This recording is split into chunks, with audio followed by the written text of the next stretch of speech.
Across the hidden corners of our world, traces of the past whisper secrets long forgotten.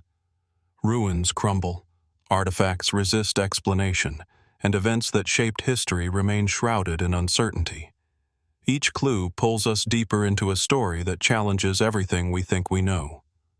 So sit back, relax, and let's explore of strangely lost history. The Crimson Queen's tomb lies hidden deep within the jagged cliffs that edge the eastern desert, a place where the wind seems to carry whispers of centuries long past. From a distance, the entrance is almost imperceptible, a narrow fissure in stone, worn smooth by time yet stubbornly defiant of complete erosion. Within, the air is heavy, tinged with the faint scent of resin and dust, as though the tomb itself remembers the rituals once performed there. Dim light filters in through cracks in the rock, illuminating walls engraved with figures whose features are both familiar and unsettling. Red ochre stains hint at ceremonies that have long since vanished from written history, earning the tomb its enigmatic moniker, the Crimson Queen. Historical records suggest that a powerful monarch once ruled these lands around 1200 BC, though the details of her reign are sparse. Scholars have pieced together fragments of inscriptions that reference a queen whose influence extended across trade routes and fortified cities. Coins, pottery, and carved seals bear her insignia, a figure crowned with rays resembling the sun, a symbol that has perplexed historians for generations. Was she merely a regional ruler, elevated in legend over the centuries, or did she possess authority far greater than the records indicate? The answers remain tantalizingly out of reach. Archaeological expeditions in the early 20th century documented the tomb with meticulous precision. Chambers lined with polished stone, sarcophagi carved from rare crimson-hued granite, and an array of funerary artifacts suggested a culture steeped in ritual and artistry. Yet, there were anomalies. Certain glyphs appear in no known alphabet, symbols that resist translation and hint at beliefs or practices entirely absent from other regional records. Other elements defy explanation entirely. Skeletal remains that suggest unusual preservation methods, metallic objects whose composition does not match known techniques of the era, and pigments that seem impervious to time. Were these the results of ceremonial practices lost to history, or might they hint at knowledge far ahead of its time? Local oral traditions add another layer of intrigue. Elders speak in hushed tones of a queen who transcended mortality, of a tomb sealed not merely to protect her body, but to safeguard secrets. Travelers tell of nights when the desert wind carries faint chants, echoing through the cliffs like voices frozen in time. Could these stories be mere superstition, passed down to instill reverence, or fear? Or might they preserve fragments of forgotten truths, encoded in legend to survive the erosion of written records? Researchers have proposed theories ranging from the practical to the extraordinary. Some suggest the Crimson Queen's tomb was a center of an obscure cult, whose rituals involved a sophisticated understanding of chemistry and preservation unknown elsewhere at the time. Others point to astronomical alignments, noting that certain chambers are illuminated only when the rising sun aligns with a distant cliff at solstices, implying an advanced knowledge of celestial patterns.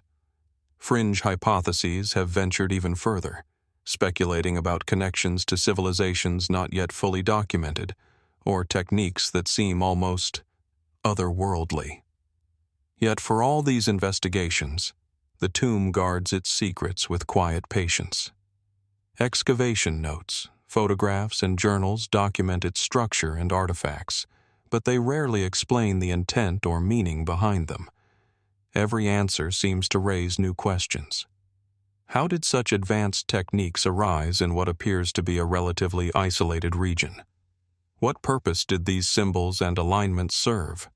And perhaps most compellingly, what else remains undiscovered, concealed behind walls that have withstood centuries of human curiosity?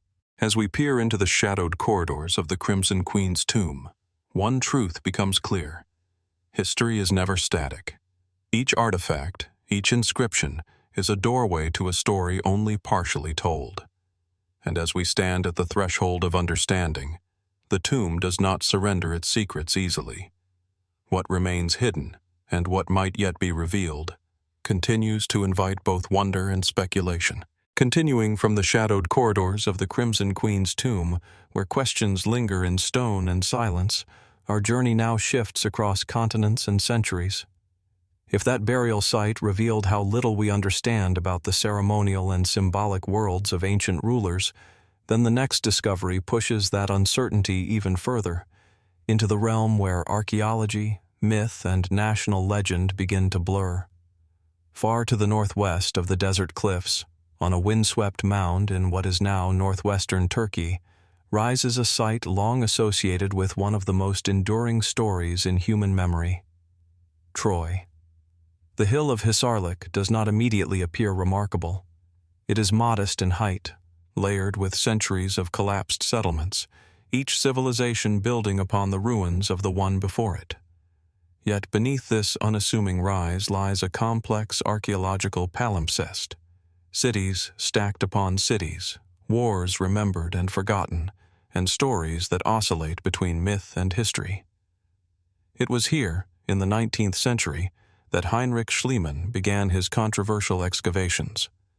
Driven by a conviction that Homer's epics were rooted in real geography, he cut through the earth with urgency that modern archaeology would later critique as destructive. In 1873, Schliemann announced a discovery that would electrify the world. A cache of gold and precious objects he attributed to the legendary King Priam. He called it Priam's treasure. The collection was extraordinary in appearance: gold diadems, earrings, cups, and ornamental objects that seemed to speak of wealth beyond ordinary Bronze Age expectations. The craftsmanship suggested a society with advanced metallurgical skill and aesthetic refinement. For Schliemann, the conclusion felt direct and triumphant. He believed he had uncovered the wealth described in ancient poetic tradition, the very riches of a city besieged and immortalized in story. But archaeology, as it so often does, complicates certainty. Subsequent analysis suggested that the layer in which the treasure was found predated the traditionally associated time frame of the Trojan War by centuries. This raised immediate questions. If the dating was earlier, then whose wealth was it really? Was it a royal deposit, a ritual offering, or a collection of heirlooms buried long after their creation? And if it was not Priam's at all, then why did Schliemann's interpretation so powerfully shape the narrative of Troy for generations? The story of the treasure does not end with its discovery. In the chaos of the 20th century, the artifacts themselves became entangled in another layer of history. During and after the Second World War, portions of Priam's treasure disappeared from public record, believed to have been transferred from Berlin, where Schliemann's finds had been housed, into Soviet custody. For decades, their whereabouts were uncertain, fueling speculation about loss, concealment, and recovery. Eventually, parts of the collection resurfaced in Moscow, though debates over provenance and completeness continue to this day. Even now, scholars examine the pieces not only for what they are, but for what they represent.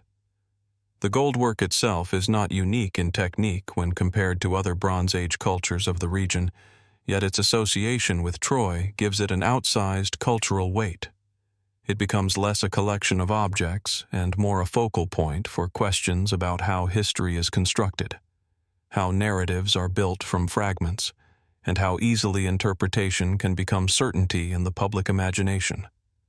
Yet there are other, less settled discussions that linger at the edges of academic discourse. Some researchers question whether the assemblage attributed to a single treasure may in fact represent multiple deposits from different periods, grouped together by excavation circumstances rather than original context. Others suggest that Schliemann's methods, shaped by the exploratory spirit of his time, may have unintentionally conflated layers of occupation, compressing centuries into a single interpretive moment. And then there are the more speculative reflections, not widely accepted but persistently discussed in fringe circles. The idea that Troy itself may represent not a single city, but a symbolic accumulation of multiple settlements remembered collectively through oral tradition, or that the wealth described in epic poetry could be an idealized memory of trade networks and ceremonial exchange rather than a singular royal hoard. In these interpretations, Priam's treasure becomes less a literal artifact of a single ruler and more a cultural echo of prosperity, conflict, and memory layered across generations. Still, the physical objects remain. Gold that has survived collapse, migration, war, and reinterpretation. Objects that once belonged to an unknown context, now carrying the weight of global storytelling. And perhaps this is where the mystery deepens most. Not in the question of whether the treasure is real, but in what real means when history is reconstructed through fragments. Standing at the intersection of myth and excavation, Priam's treasure resists final definition. It is at once discovery and interpretation, artifact and symbol, certainty and doubt. And as with so many ancient finds, the deeper one looks, the more the ground beneath historical certainty seems to shift. What then remains of Troy itself beyond the layers we have managed to uncover? And how much of what we call history is shaped not by what was found, but by what we believed we were looking for in the first place? From the layered stones of Troy to the glint of gold in Priam's treasure, our journey through history has led us across continents, revealing how objects of the past can carry both certainty and enigma. Yet, even as we have glimpsed the ceremonial wealth of kings and the mythic resonance of epic cities, there remain histories written not in stone or metal, but in fragile, folded pages, texts that survived fire, conquest, and centuries of neglect. It is to these that we now turn, the Mayan Codices, delicate manuscripts that open a window into a civilization whose sophistication continues to astonish and mystify. The surviving Mayan codices are astonishing in their fragility and beauty. Crafted from the inner bark of the wild fig tree, or amate, their pages were coated with a thin layer of lime to create a smooth white surface for writing. Unfolded, some codices extend for several meters, their painted glyphs and illustrations vibrant even after hundreds of years. The pages are narrow and accordion-folded, each panel a frame in a narrative that moves from ritual and astronomy to prophecy, calendar systems, and perhaps knowledge we have yet to understand. Their colors, reds, blacks, blues, and yellows, are applied with such precision that each figure seems to leap from the surface, capturing a world both familiar and alien to the modern observer. The history of the codices is as turbulent as the civilizations that produced them. Before the arrival of Europeans in the 16th century, scholars estimate that thousands of such manuscripts existed, recording astronomical cycles, religious ceremonies, dynastic histories, and practical matters like agriculture. Yet, almost all were destroyed during the colonial period, burned in the name of eradicating pagan practices. Today, only 4, or perhaps 5, depending on interpretation, survive in near-complete form: the Dresden Codex, the Madrid Codex, the Paris Codex, and the Grolier Codex. Each is a window into a culture of remarkable mathematical and astronomical precision, yet each also raises questions that scholars have yet to fully answer. The Dresden Codex, perhaps the most famous, provides a striking example of the Mayan understanding of the cosmos. Its pages detail eclipses, Venus cycles, and lunar events with astonishing accuracy, predating European astronomical records by centuries. Scholars have marveled at the precision, noting that the Mayans calculated the synodic period of Venus to within a fraction of a day of modern measurements. Yet, even as the Codex charts the movements of the heavens, it intertwines these observations with ritual and prophecy.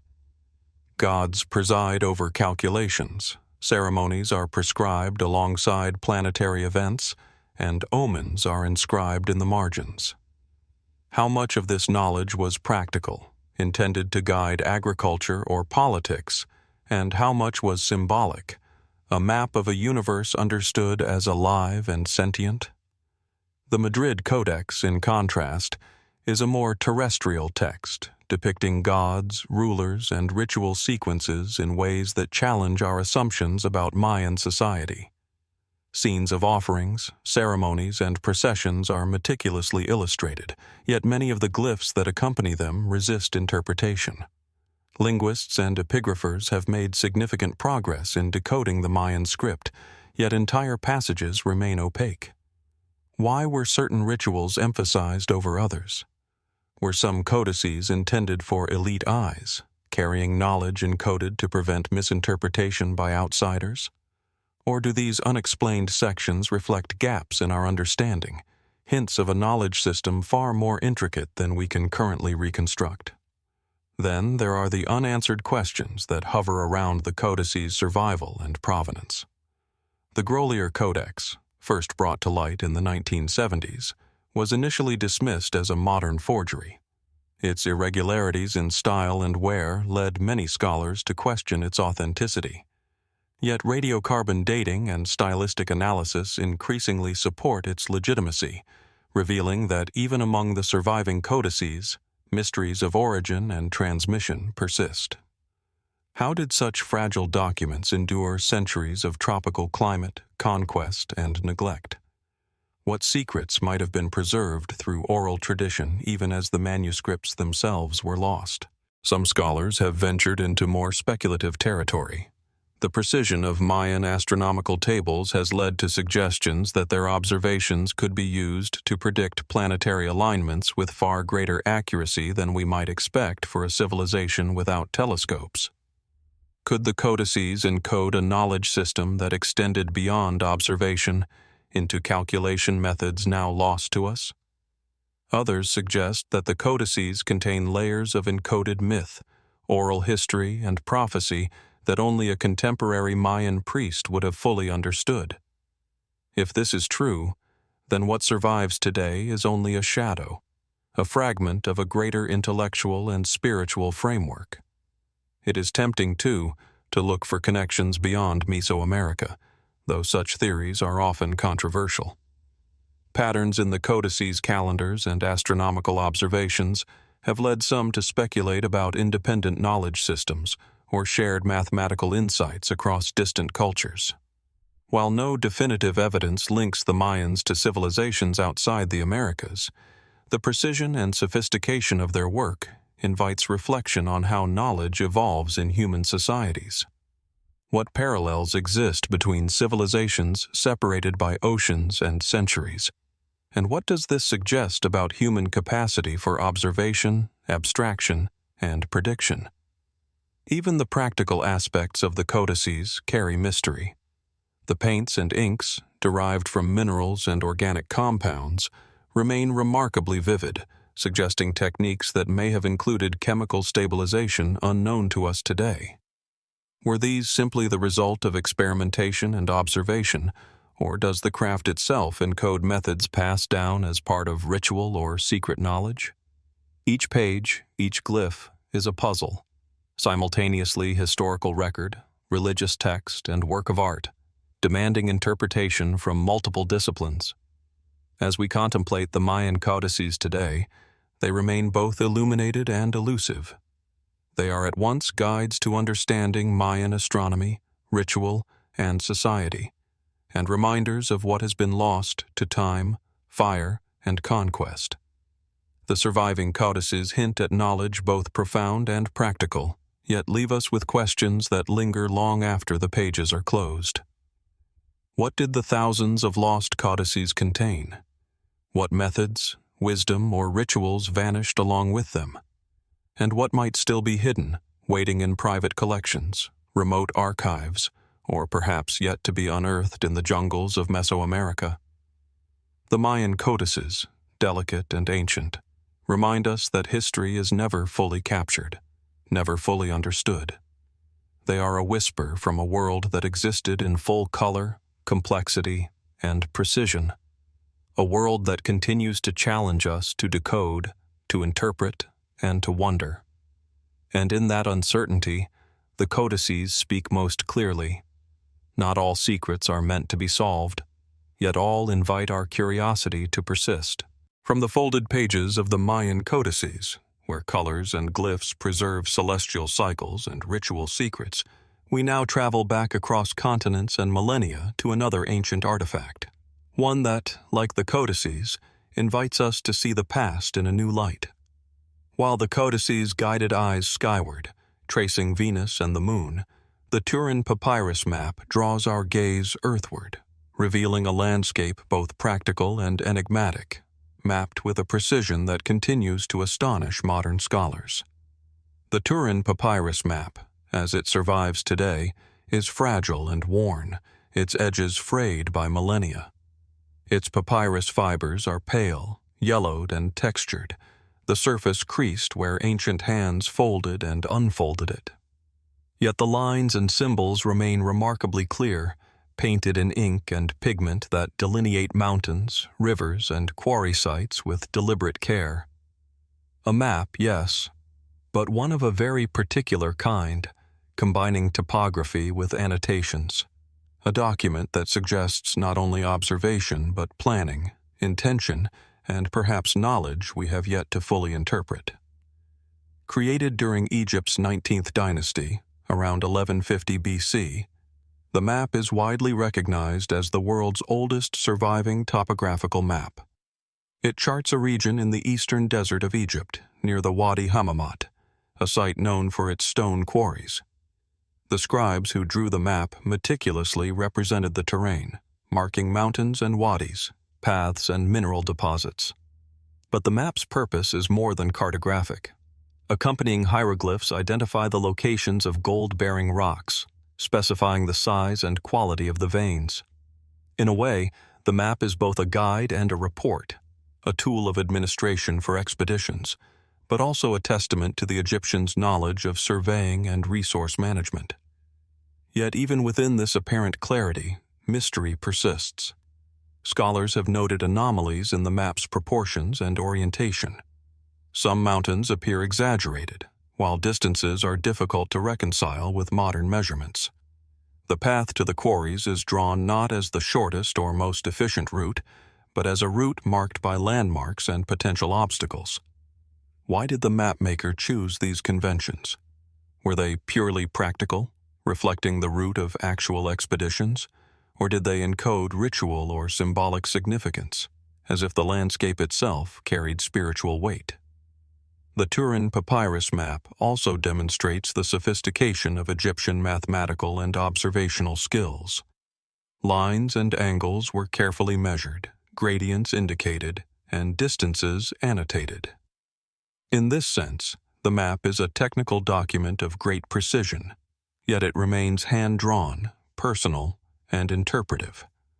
The scribe was not simply copying reality, he was interpreting it, representing it in a way that balanced accuracy with usability. Could this be why some details, certain hills or watercourses, appear exaggerated or stylized?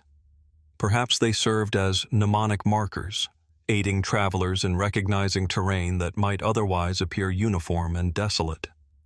The discovery and study of the map has itself been a story of intrigue. The papyrus resides today in the Egyptian Museum in Turin, Italy, where it has been examined and photographed extensively. Early Egyptologists marveled at its combination of artistry and function, yet debate continues about aspects of its content.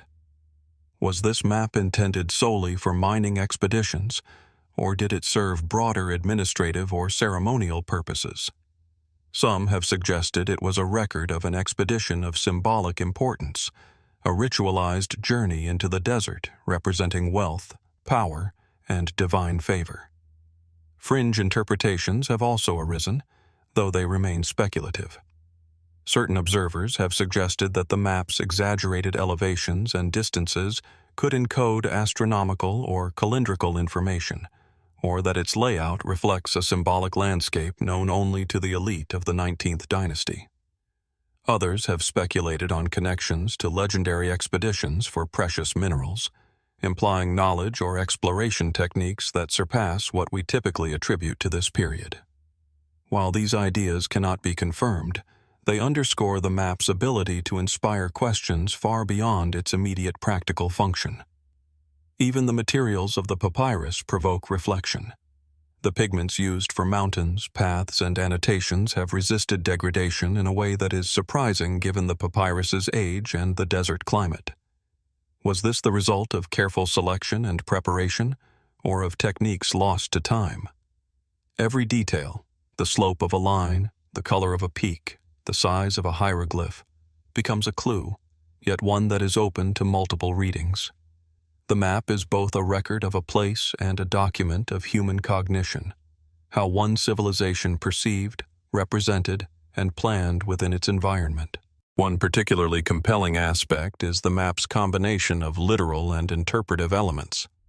Modern topographers can identify the features depicted, yet the map also contains information beyond what is immediately observable. Measurements, annotations, and symbolic markers suggest a level of sophistication that goes beyond simple navigation. Were these elements intended to convey status, secrecy, or expertise? Or do they represent the scribe's attempt to encode a narrative of power, conquest, and survival within the harsh desert? As we contemplate the Turin papyrus map today, we are reminded of the fragility of human knowledge and the persistence of curiosity. Here is an artifact that is both utilitarian and enigmatic, an intersection of art, science, and history. Like the Codices of the Mayans, it survives against the odds, offering a glimpse into a world of expertise and observation, yet leaving as many questions as answers. How did the Egyptians achieve such accuracy? What additional knowledge might have been recorded in similar maps that have not survived? And to what extent did ritual, symbolism, and practical purpose converge in the creation of such a remarkable document? The Turin papyrus map stands as a testament to the ingenuity of an ancient civilization and the enduring mystery of human ambition. It is both familiar and elusive, a guide to stone and desert that challenges us to understand the mindset of those who walked those sands thousands of years ago.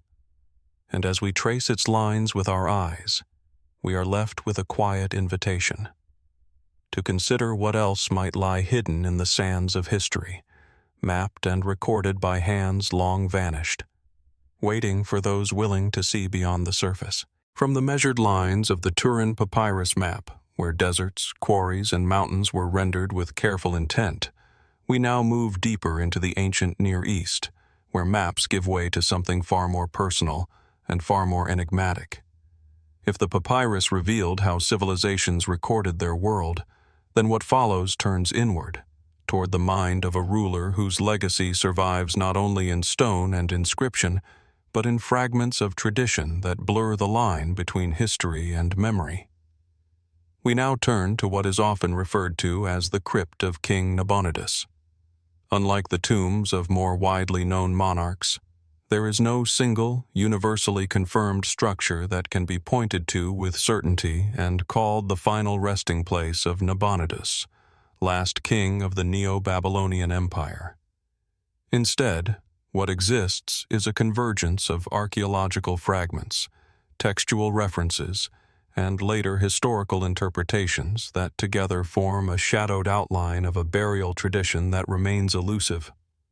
The so-called crypt is not a singular chamber revealed intact, but rather a conceptual space reconstructed from scattered evidence, royal inscriptions, administrative tablets, and later classical accounts that attempt to describe the end of Babylon's last great independent ruler. Nabonidus ruled in the 6th century BC, a monarch both powerful and unconventional in the eyes of his contemporaries. Babylon under his reign was a center of immense architectural ambition and religious complexity. Yet Nabonidus himself remains a figure of controversy in ancient sources. Some Babylonian records suggest he was absent from the capital for extended periods, residing in the oasis city of Taima in Arabia, leaving governance in the hands of his son, Belshazzar. This unusual arrangement has fueled centuries of speculation among historians. Was this exile voluntary, political, religious, or something more difficult to define within modern categories of kingship and rule? It is within this context that references to his burial, or crypt, become particularly difficult to interpret. Unlike Assyrian kings whose tombs were often integrated into monumental palace complexes, no definitive royal tomb of Nabonidus has been securely identified in Babylon or its surrounding regions. Archaeological layers in ancient Babylon reveal destruction, rebuilding, and repurposing across centuries, obscuring any clear funerary architecture that might be attributed to him. And yet, texts and later traditions hint at a royal end that was significant enough to be remembered, even if its physical trace has not been conclusively found. Some scholars have pointed to fragmented cuneiform references that describe royal death rituals in the Neo-Babylonian period, involving purification ceremonies, offerings, and carefully staged funerary processions. These accounts, however, are general in nature, not explicitly naming Nabonidus. They offer a framework of how a king might have been honored in death, but not a precise map of where his remains were laid to rest. Was he buried within Babylon itself, beneath the city that once symbolized imperial power? Or did his exile in Arabia influence his final resting place, placing him far from the ceremonial heart of his kingdom? The uncertainty surrounding his burial location has led to the conceptual idea of a crypt, not necessarily a discovered chamber, but a symbolic repository of possible sites and interpretations. In some reconstructions, scholars imagine a sealed chamber within Babylon's sacred precincts, perhaps near the Esagila temple complex, where kings of divine mandate were traditionally associated with the city's religious order. In others, the crypt is relocated far into the desert landscapes of Taima, where Nabonidus is believed to have spent a significant portion of his reign, surrounded by inscriptions that reflect his devotion to the moon god Sin rather than the traditional Babylonian pantheon centered on Marduk. This religious shift itself adds another layer of complexity. Nabonidus is often described in ancient sources as an unconventional ruler, one who elevated the worship of Sin above the traditional city god Marduk. This deviation from established religious norms is frequently cited as a factor in political tension within Babylon. Could his burial practices, too, have reflected this theological divergence? If so, would his crypt, if it exists in a traditional sense, have been designed according to different ritual principles, perhaps blending Babylonian funerary customs with practices from the Arabian desert regions, where he spent years of his reign? Archaeological surveys in both Babylon and Taima have uncovered structures and inscriptions from the relevant period, but none that can be definitively identified as Nabonidus's tomb. In Babylon, layers of destruction from later conquests, particularly the Persian takeover under Cyrus the Great in 539 BC, complicate any attempt to reconstruct royal burial sites with certainty.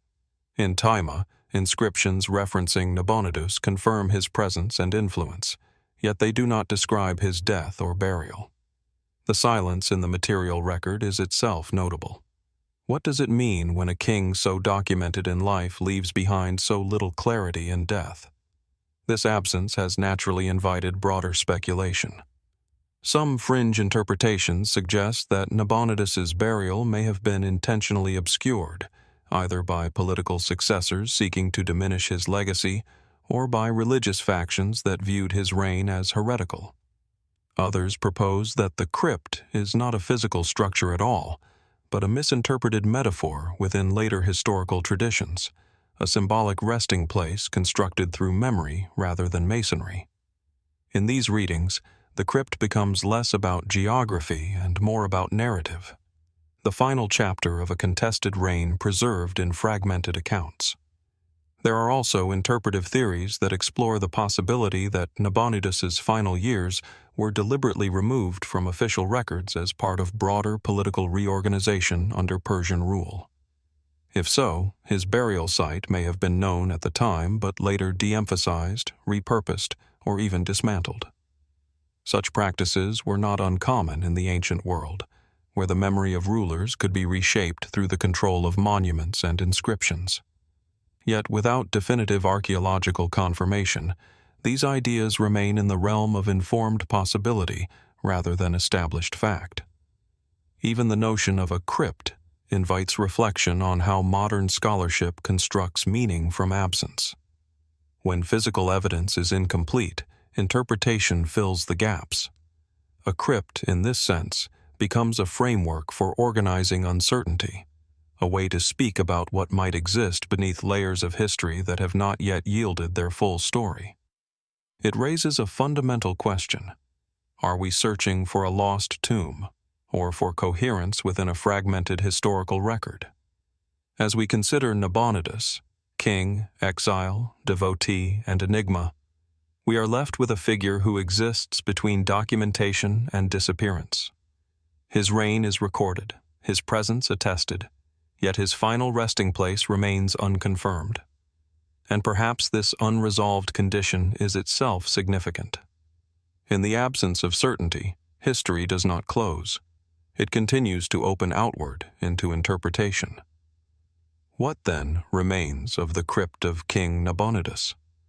Is it a hidden chamber waiting beneath the sands of Babylon, a forgotten structure in the deserts of Arabia, or a construct shaped by centuries of incomplete memory? Or does it persist only in the questions we continue to ask, as we trace the outlines of a king whose end has never been fully revealed? From the uncertain resting place of King Nabonidus, where history itself seems to hesitate between memory and silence, we now shift from questions of burial and kingship to something far smaller in scale, yet no less unsettling in its implications. If the crypt of Nabonidus reminds us how easily royal legacies can fade into ambiguity, then the object we now turn to challenges a different assumption entirely, that ancient civilizations understood the boundaries of optics, perception, and technology in ways we can neatly define. In the ruins of ancient Nimrud, once a flourishing Assyrian city on the eastern bank of the Tigris River in what is now northern Iraq, archaeologists uncovered an object that at first seemed unremarkable. It was a small, curved piece of rock crystal, polished and shaped with surprising precision. Today it is known as the Nimrud lens, or sometimes the Layard lens, named after Austin Henry Layard, the 19th century archaeologist who first brought it to scholarly attention in the 1850s. At first glance it appears simple, almost primitive. Yet its form raises questions that continue to linger across disciplines ranging from archaeology to optics. The lens is made of naturally occurring rock crystal, likely quartz, and has been shaped into a roughly oval form with a convex surface. Its dimensions are modest, only a few centimeters across, but its craftsmanship is what draws attention. The surface shows signs of grinding and polishing, suggesting deliberate shaping rather than natural weathering. When examined closely, the lens appears capable of magnification, though imperfect by modern optical standards. It is not a flawless instrument, but it is unmistakably modified from its natural state. The city of Nimrud itself provides important context. Once known as Kalhu in the Neo-Assyrian Empire, it reached its height during the 9th century BC under King Ashurnasirpal II. It was a center of political power, monumental architecture, and artistic achievement. Massive stone reliefs depicting royal hunts, military campaigns, and divine symbolism adorned its palaces. Within this environment of technical skill and artistic refinement, the presence of a shaped optical object becomes both intriguing and difficult to interpret. Mainstream archaeological interpretation generally approaches the Nimrud lens with caution. Some scholars suggest it may have been used as a simple magnifying tool, perhaps for engraving fine details in cylinder seals or metalwork. Others propose that it functioned as part of a decorative object, possibly inlaid into furniture or ceremonial items, where its optical properties were incidental rather than intentional. In this view, any magnification effect would have been noticed, but not systematically developed into a scientific understanding of optics. Yet even within these cautious interpretations, questions remain. If artisans of Nimrud were capable of shaping crystal with such precision, what does that suggest about their knowledge of light and material properties? Was the lens merely an aesthetic byproduct of skilled craftsmanship, or did it serve a practical function that has not been fully reconstructed? When examined under controlled conditions, the lens does exhibit magnification, though inconsistent and dependent on angle and lighting. It can enlarge images slightly, suggesting that it could have been used for tasks requiring visual enhancement. However, it also introduces distortion, which complicates any assumption of systematic optical design. This ambiguity lies at the heart of the object's mystery. It is not advanced enough to clearly qualify as a precision instrument, yet too deliberate in its shaping to be dismissed as purely ornamental. The question of intent becomes central. Did the artisans who shaped the Nimrud lens understand its optical properties, or did they simply refine a material for aesthetic or symbolic reasons? Ancient Assyrian texts do not explicitly reference optical instruments, nor do they describe devices for magnification in a scientific sense. However, absence of textual evidence does not necessarily indicate absence of knowledge. Many practical technologies in antiquity were transmitted through craft traditions rather than written documentation.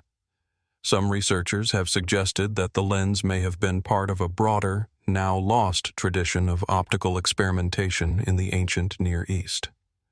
Could artisans have observed the effects of magnification through naturally curved crystals and gradually refined them for specific uses? If so, the Nimrud lens might represent a fragment of an experimental lineage rather than an isolated artifact. More speculative interpretations go further. A minority of commentators have proposed that such lenses could indicate a more advanced understanding of optics than traditionally attributed to Iron Age civilizations.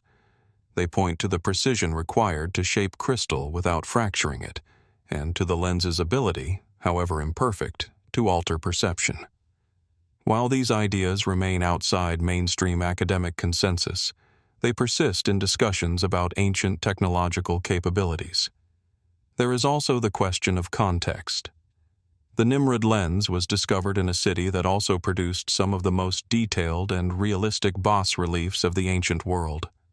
Assyrian artists demonstrated extraordinary skill in rendering depth, movement, and anatomical precision in stone. Could such visual sophistication be connected, however indirectly, to an interest in manipulating or enhancing visual perception? Or is this simply a coincidence of artistic excellence and material experimentation occurring within the same cultural environment? Another layer of uncertainty arises from the object's original placement. The lens was found among a collection of artifacts that included ivory carvings, glass fragments, and other luxury items. This raises the possibility that it was part of a larger composite object, perhaps a decorative or ritual item whose full structure has not survived. If that is the case, then its optical properties may have been incidental, or perhaps only one aspect of a more complex function now lost to time. In recent decades, experimental archaeologists and optical researchers have recreated replicas of the Nimrud lens using similar materials and techniques. These experiments confirm that while the lens can magnify, its effectiveness is limited. Yet even this limited capability invites reflection. In a world without formalized scientific optics, even a slight alteration in perception might have held significant practical or symbolic value.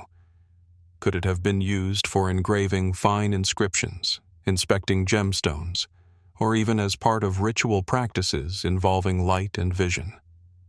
Some fringe hypotheses extend beyond practical use entirely. A few interpretations suggest that lenses like the one from Nimrud could have held symbolic meaning related to vision, wisdom, or divine perception. In such readings, the ability to alter sight, however minimally, might have been associated with knowledge beyond ordinary human experience. While these interpretations are not supported by direct evidence, they reflect a broader pattern in which optical phenomena in antiquity are sometimes linked to spiritual or metaphysical concepts. Yet for all its intrigue, the Nimrud lens remains frustratingly silent. It does not come with inscriptions explaining its purpose. It does not appear in detailed ancient descriptions of tools or technologies. It exists as an object without narrative certainty, suspended between categories of art, craft, and possible instrument. This ambiguity is precisely what makes it so compelling to modern observers. As we step back and consider its place within the broader tapestry of ancient discoveries, from the papyrus maps of Egypt to the codices of the Maya, from the buried wealth of Troy to the uncertain crypt of Nabonidus, a pattern begins to emerge.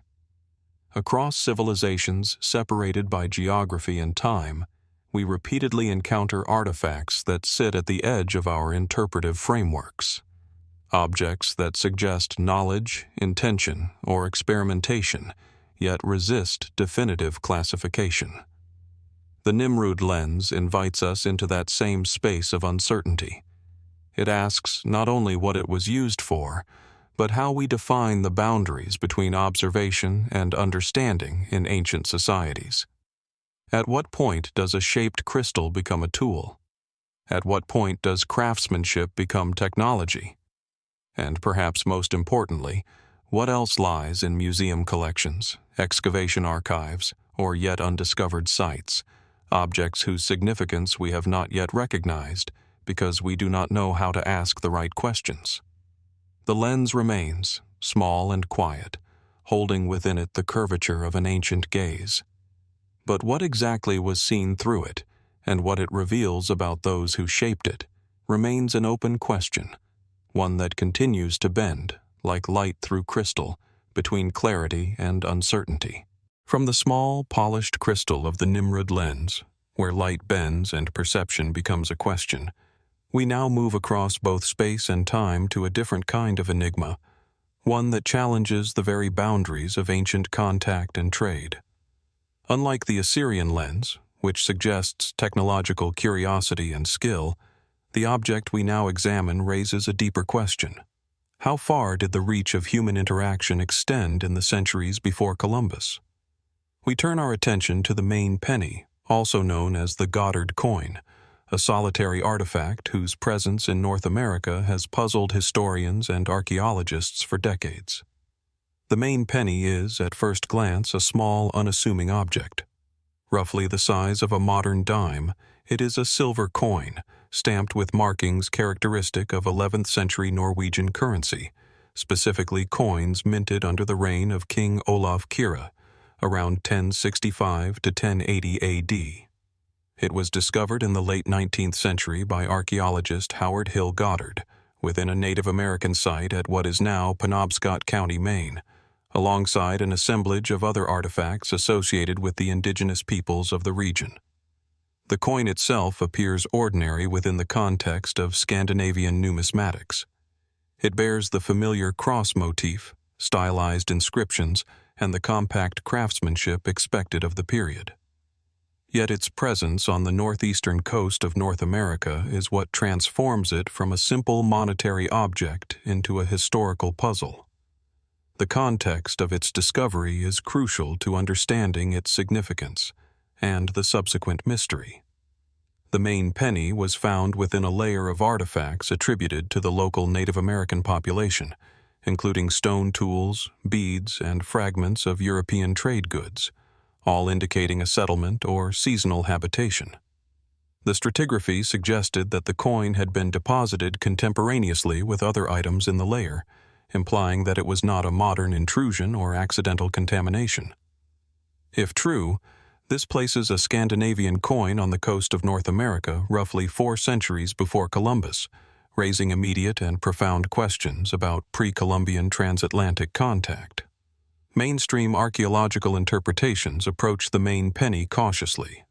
The most widely accepted theory holds that the coin arrived as part of indirect trade networks rather than through direct Norse visitation.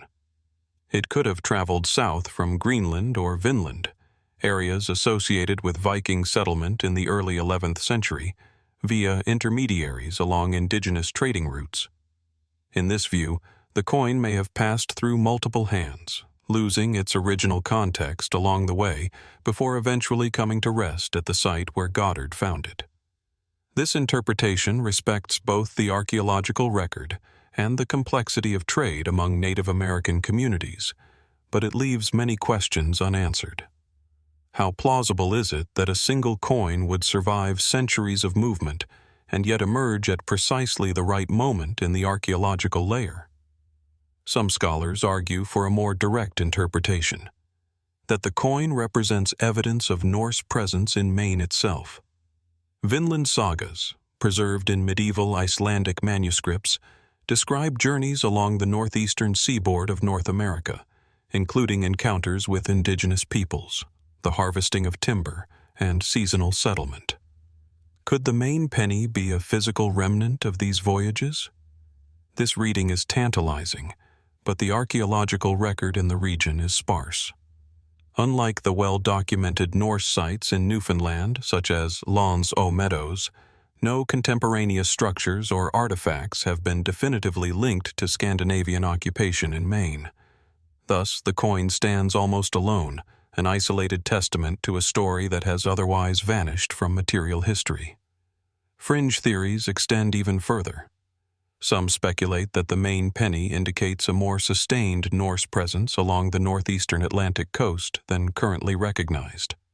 Others suggest it may be evidence of early European contact that has been systematically overlooked due to the fragmentary nature of the archaeological record. Could coins like this have circulated quietly through indigenous networks, leaving subtle traces that are only now coming to light?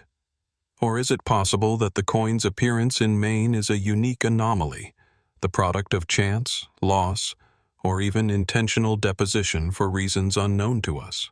Complicating matters further is the question of authenticity. Skeptics have raised the possibility that the coin was introduced into the site during the 19th century, either inadvertently or deliberately. Given the coin's recognized numismatic value, the potential for forgery cannot be entirely dismissed. Yet careful examination of the find spot, the excavation records, and the context of surrounding artifacts generally supports the conclusion that the coin was indeed part of the site's historical stratigraphy. If genuine, it is a rare and extraordinary instance of an object traveling across vast distances, both geographically and temporally. The Maine penny also invites reflection on the ways in which human societies interact. Even in the absence of direct evidence of a Norse settlement, the coin demonstrates that the material world is porous, that objects can traverse cultural and geographic boundaries in ways that defy straightforward narrative. It challenges assumptions about isolation, suggesting that networks of trade, travel, and exchange were far more extensive than previously imagined. And yet, it also underscores the limitations of our knowledge. A single coin cannot by itself reconstruct the story of contact, only hint at its possibility. The coin's symbolism is equally compelling. It is a tangible connection across centuries, a metallic whisper from a distant culture, carried across oceans and embedded in the life of another people entirely. Holding it, one might wonder about the journey it undertook, the hands that minted it, the voyages that transported it, the indigenous owners who eventually encountered it. Every scratch, every worn edge, tells a fragment of a story that is otherwise lost to history. Speculative interpretations extend to cosmological and cultural dimensions. Some suggest that the coin could have held symbolic significance, not merely economic value, in the communities it passed through. Could it have been perceived as a talisman, a curiosity, or an object imbued with the power of the foreign? Its unfamiliar markings, circular form, and metal composition may have carried meanings that are irretrievably obscured, yet hint at the interaction of worldviews in contact zones long before modern globalization. The Maine penny also poses a broader historiographical challenge. It confronts the neat chronological narratives of European discovery with the messy, fragmentary evidence of the past. It reminds us that history is not always linear, that contact may occur in isolated or unrecorded instances, leaving traces that will only partially survive. A single object, carefully excavated and scrutinized, can open questions that span continents, cultures, and centuries. Ultimately, the Maine penny invites us to confront uncertainty. It stands as a solitary bridge between worlds, the Norse of medieval Scandinavia, the indigenous peoples of pre-Columbian North America, and the modern scholars who seek to interpret the past. It challenges us to consider how objects can outlast their creators, carrying whispers of encounters, migrations, and exchanges that may never be fully reconstructed. And yet, for all the careful scrutiny, for all the hypotheses proposed, one truth remains clear. The Maine penny is both familiar and unknowable. It is a coin that is at once entirely ordinary and utterly extraordinary. Its presence in Maine is documented, but its journey, purpose, and broader significance remain tantalizingly elusive. In the quiet weight of its silver, we are left with questions that resist final resolution. Did Norse explorers leave more behind than the record currently shows? Did trade networks reach farther and earlier than we have evidence to prove? Or is this coin a singular anomaly, a fragment of history that offers more questions than answers? The Maine penny reminds us that the past is never fully closed, that even the smallest object can cast a long shadow across time, and that some secrets are preserved not in texts or monuments, but in the silent testimony of a single artifact. And as we hold this mystery in our imagination, we are compelled to wonder what else might lie hidden beneath the soils of ancient settlements, waiting patiently for discovery, ready to challenge everything we think we know about history. As we leave behind the lone silver whisper of the Maine penny and the questions it leaves in its wake, our journey turns from the distant shores of North America to the sun-baked sands of northeastern Africa, where a different form of human curiosity, reverence, and ritual has endured for millennia. Beneath the arid expanses of Egypt, in tombs carved of limestone and painted with the vivid hues of a civilization devoted to the afterlife, rest the enigmatic containers known as canopic jars, silent witnesses to a culture that sought to transcend death itself. At first glance, these jars are striking for their form and craftsmanship. Standing between 12 and 20 inches tall, each is meticulously carved from alabaster, limestone, or clay, sometimes gilded or painted, with a polished surface that gleams faintly in the dim light of the tomb. The lids are perhaps the most immediately arresting feature, sculpted in the likeness of the four sons of Horus, each guardian representing a specific organ and aspect of the deceased's being. Imseti, with a human head, protects the liver. Hapi, a baboon, safeguards the lungs. Duamutef, a jackal, watches over the stomach. And Kebesenuef, a falcon, shields the intestines. These figures are not mere ornamentation. They are spiritual sentinels, imbued with symbolic and protective power, part of a system that intertwines anatomy, ritual, and divine guardianship. The historical record provides us with a framework for understanding their purpose. From the Old Kingdom through the Ptolemaic period, Egyptian mummification evolved into an intricate practice of preservation, ensuring the body's integrity for the journey into the afterlife. Canopic jars were an essential part of this process. After the internal organs were removed and embalmed, they were placed in these sacred vessels, each carefully labeled and ritually consecrated. The meticulous attention to their creation reflects the Egyptians' profound preoccupation with death and rebirth, a civilization for whom life was inseparable from the promise of eternity. Yet, for all the clarity that archaeology provides, canopic jars retain an aura of mystery. While their intended purpose is well documented, their deeper significance is more elusive. For example, some jars, particularly those from the New Kingdom onward, contain inscriptions and iconography that hint at meanings beyond the practical preservation of organs. Certain hieroglyphs invoke spells and prayers, calling on gods to protect not only the physical form, but the spiritual essence within. Could it be that these jars functioned as more than receptacles, serving as talismans or conduits for the soul's journey? The evidence suggests a symbolic layering that modern eyes can glimpse but not fully interpret. The craftsmanship itself raises questions. In some tombs, the jars are almost identical in size, form, and style, suggesting standardized production, yet others display remarkable individuality. Artists seem to have invested both skill and imagination, sometimes exaggerating features or embedding minute details invisible without close inspection. Were these subtle differences purely decorative, or did they encode information, cultural, spiritual, or personal, about the deceased? Some Egyptologists have speculated that variations in design may indicate regional practices, personal status, or even the spiritual inclinations of the tomb's occupant.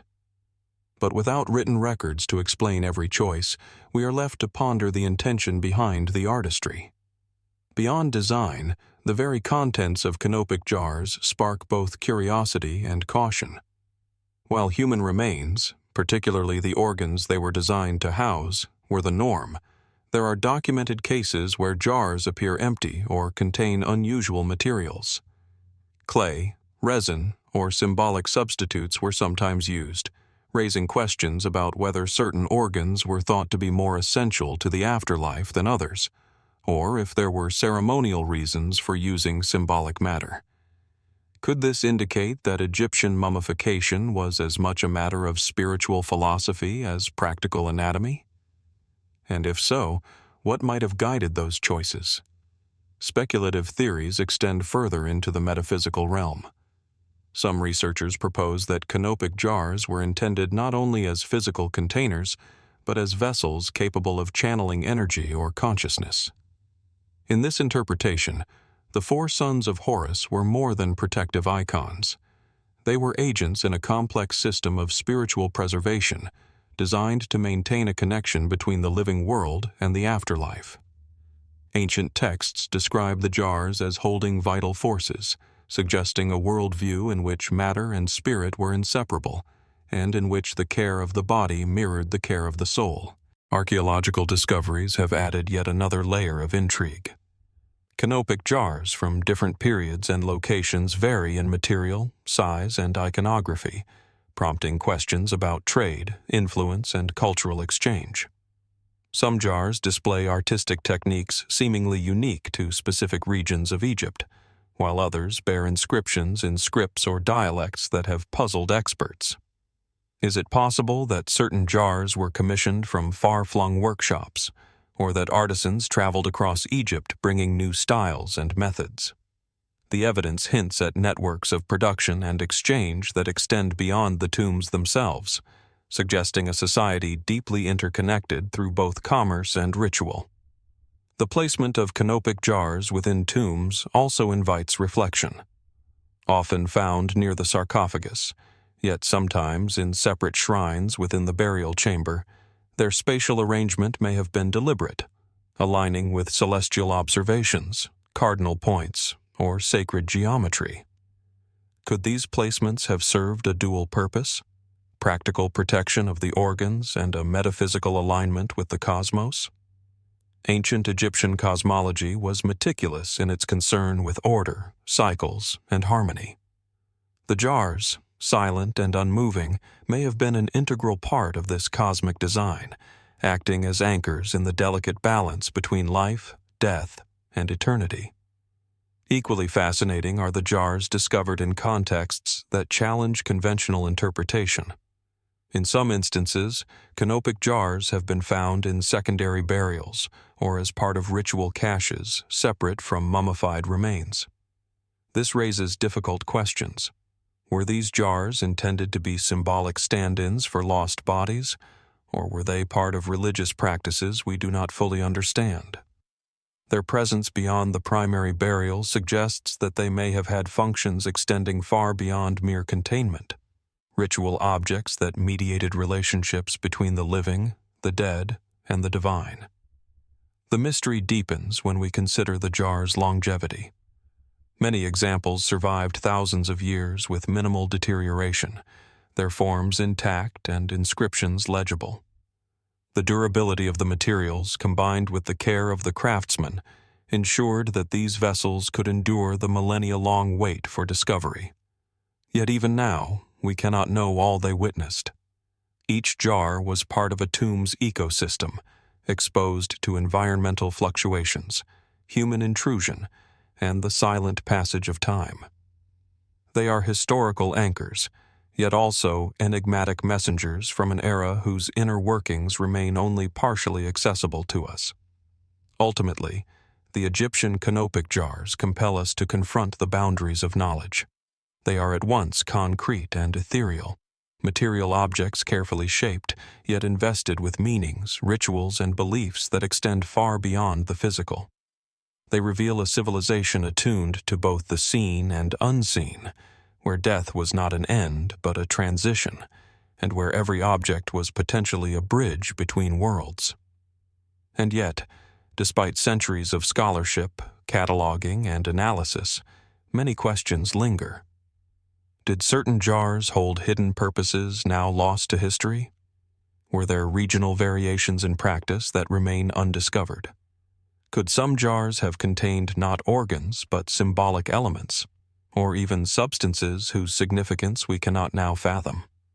And most profoundly, what can these silent guardians tell us about the Egyptians' understanding of life, death, and eternity? Truths that may never be fully translated from the tombs into our own language of comprehension. As we gaze upon these jars today, in museums, storerooms, or archaeological reconstructions, they invite us to imagine the rituals, beliefs, and careful hands that brought them into being.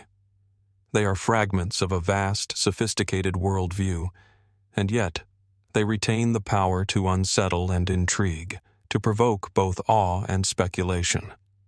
The canopic jars remind us that even in a civilization as studied and documented as ancient Egypt, some secrets remain stubbornly, beautifully opaque.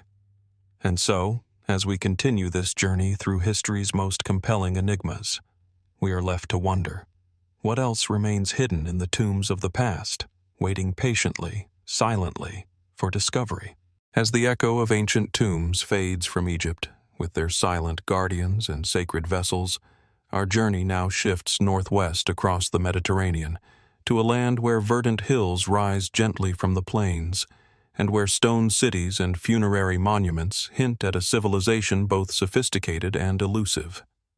This is the world of the Etruscans, a people whose culture flourished in what is now central Italy, long before the rise of the Roman Empire, and whose secrets continue to confound historians, archaeologists, and linguists alike.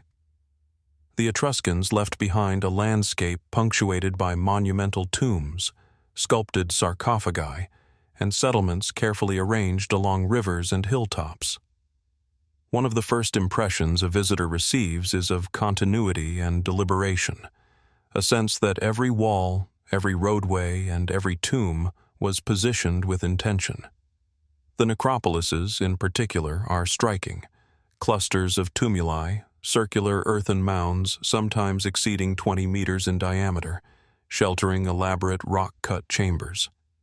Inside, the walls are often adorned with frescoes depicting banquets, rituals, and figures rendered with surprising vitality. There is a vividness here, a palpable sense of life that belies the centuries of silence these tombs have endured. Much of what we know about the Etruscans comes from these funerary contexts. Unlike other ancient civilizations, the Etruscans rarely left extended historical texts. Their language, while partially deciphered, resists full understanding, leaving many inscriptions tantalizingly opaque. As a result, the Etruscans' political structures, religious practices, and social hierarchies must be pieced together from artifacts, architectural remnants, and the testimonies of neighboring civilizations, particularly the Greeks and Romans, who often described the Etruscans with a mixture of admiration and envy. But herein lies one of the central enigmas. How could a culture so sophisticated, influential, and connected leave such incomplete written records? The artistic legacy of the Etruscans is immediate and arresting. Terracotta sculptures, bronze figurines, intricately decorated pottery, and jewelry display technical mastery, stylistic elegance, and an unexpected flair for narrative. Frescoes reveal not only ceremonial and funerary scenes but glimpses of daily life. Dancers in flowing robes, musicians captured mid-performance, chariots in motion. These works suggest a society that valued both ritual and pleasure, a civilization capable of intricate symbolism and subtle emotional expression. Yet despite the vibrancy of these artifacts, there is a dissonance. We see a people so tangible in their material culture, yet so elusive in their historical voice. The origins of the Etruscans are themselves a subject of debate and speculation. Herodotus, the Greek historian, claimed they had migrated from Lydia in Asia Minor, arriving in Italy around the 8th century BC. Dionysius of Halicarnassus, in contrast, argued they were indigenous to the Italian peninsula. Modern genetic studies provide partial clarity but do not offer definitive conclusions. Was their culture shaped by migration, local innovation, or some combination of the two? And what does it mean that, for all their influence on Rome, their language ultimately disappeared, leaving only fragments behind? The Etruscans, it seems, mastered the art of shaping the world around them, yet allowed their own story to drift into partial obscurity. Religion played a central role in Etruscan life, and the archaeological record hints at a highly organized system of ritual, augury, and divination. Sacred spaces, often situated outside the main settlements, include temples and altars that suggest careful observation of celestial and terrestrial phenomena. The Etruscans practiced haruspicy, the inspection of animal entrails, and consulted oracles, seeking guidance from signs both natural and supernatural. The surviving artifacts hint at a belief system that was both structured and mystical, emphasizing the connection between human action and cosmic order. Could the Etruscans have possessed esoteric knowledge lost to later civilizations, their wisdom encoded in symbols we have yet to fully interpret? The architecture of the Etruscans also evokes a sense of mystery. They built cities with fortifications, gates, and road systems that influenced early Roman urban planning. Arches and drainage systems reveal advanced engineering, while the alignment of some structures suggests an understanding of spatial harmony that transcended the purely functional. Yet many of their most impressive constructions, palaces, temples, and entire urban complexes, have been lost to time, known only through literary references or scattered remnants.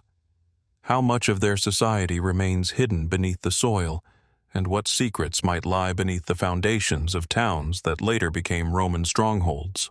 Trade and interaction were vital to Etruscan prosperity. Excavations reveal imported goods from Greece, Phoenicia, and even Egypt, including pottery, metalwork, and luxury items. Such artifacts demonstrate that the Etruscans were not isolated, but active participants in Mediterranean networks of commerce and cultural exchange. This raises further questions. What ideas, technologies, or spiritual practices might they have absorbed from their neighbors, and how did they transform these influences into a distinct cultural identity? Could some of the mysteries of Etruscan society, particularly their rituals and symbolic systems, be legacies of knowledge that traveled along these ancient trade routes, now fragmented and hidden in plain sight? Yet, for all the richness of their material culture, certain aspects of the Etruscan world remain enigmatic. Tomb inscriptions often record names and titles, but rarely narratives. Temples and altars hint at gods and spirits, yet the full pantheon and their interrelations remain only partially understood. Even the practice of elite burial, with its elaborately furnished tombs, raises questions. Why were certain individuals honored in ways that seem almost theatrical, and what did these ceremonies mean to the society at large? Were these displays purely for the dead, or did they serve as public affirmations of power, belief, and community cohesion? Speculative interpretations abound. Some scholars suggest that the Etruscans developed advanced knowledge of metallurgy and hydraulics, perhaps even techniques lost to later generations. Others hypothesize that their religious practices involved esoteric rites, possibly influencing the Romans in ways not recorded by surviving texts. Could it be that the Etruscans were custodians of knowledge, philosophical, technological, or spiritual, that has been largely erased from history, obscured by the rise of Rome and the gradual assimilation of their cities and people? Archaeological discoveries continue to challenge assumptions. In some tombs, unusual artifacts, ivory, glass, or gold objects whose origins remain uncertain, hint at contacts and practices beyond mainstream understanding. Some frescoes include figures or symbols whose meaning has eluded even expert interpretation, leaving tantalizing glimpses of a worldview that may have been sophisticated, ritualized, and symbolic in ways we cannot fully reconstruct. The Etruscans, it seems, practiced a form of communication that combined material, visual, and spiritual elements, encoded in ways only partially recoverable. And yet, despite centuries of excavation, analysis, and scholarship, the Etruscans continue to guard their deepest secrets. Their cities and tombs speak eloquently, but only in fragments. Their artifacts are compelling, yet only partially explicable. We can trace their influence on Rome, observe their skill and artistry, and reconstruct aspects of their society. But the full picture, the rhythm of their lives, the depth of their beliefs, the subtleties of their politics, remains tantalizingly beyond reach. As we stand before an Etruscan tumulus, imagining the ceremonies that once took place, the voices that have long fallen silent, we are reminded that history is rarely complete. Some civilizations leave behind abundant records, while others, like the Etruscans, leave traces that are vivid yet tantalizingly incomplete, inviting speculation, contemplation, and discovery.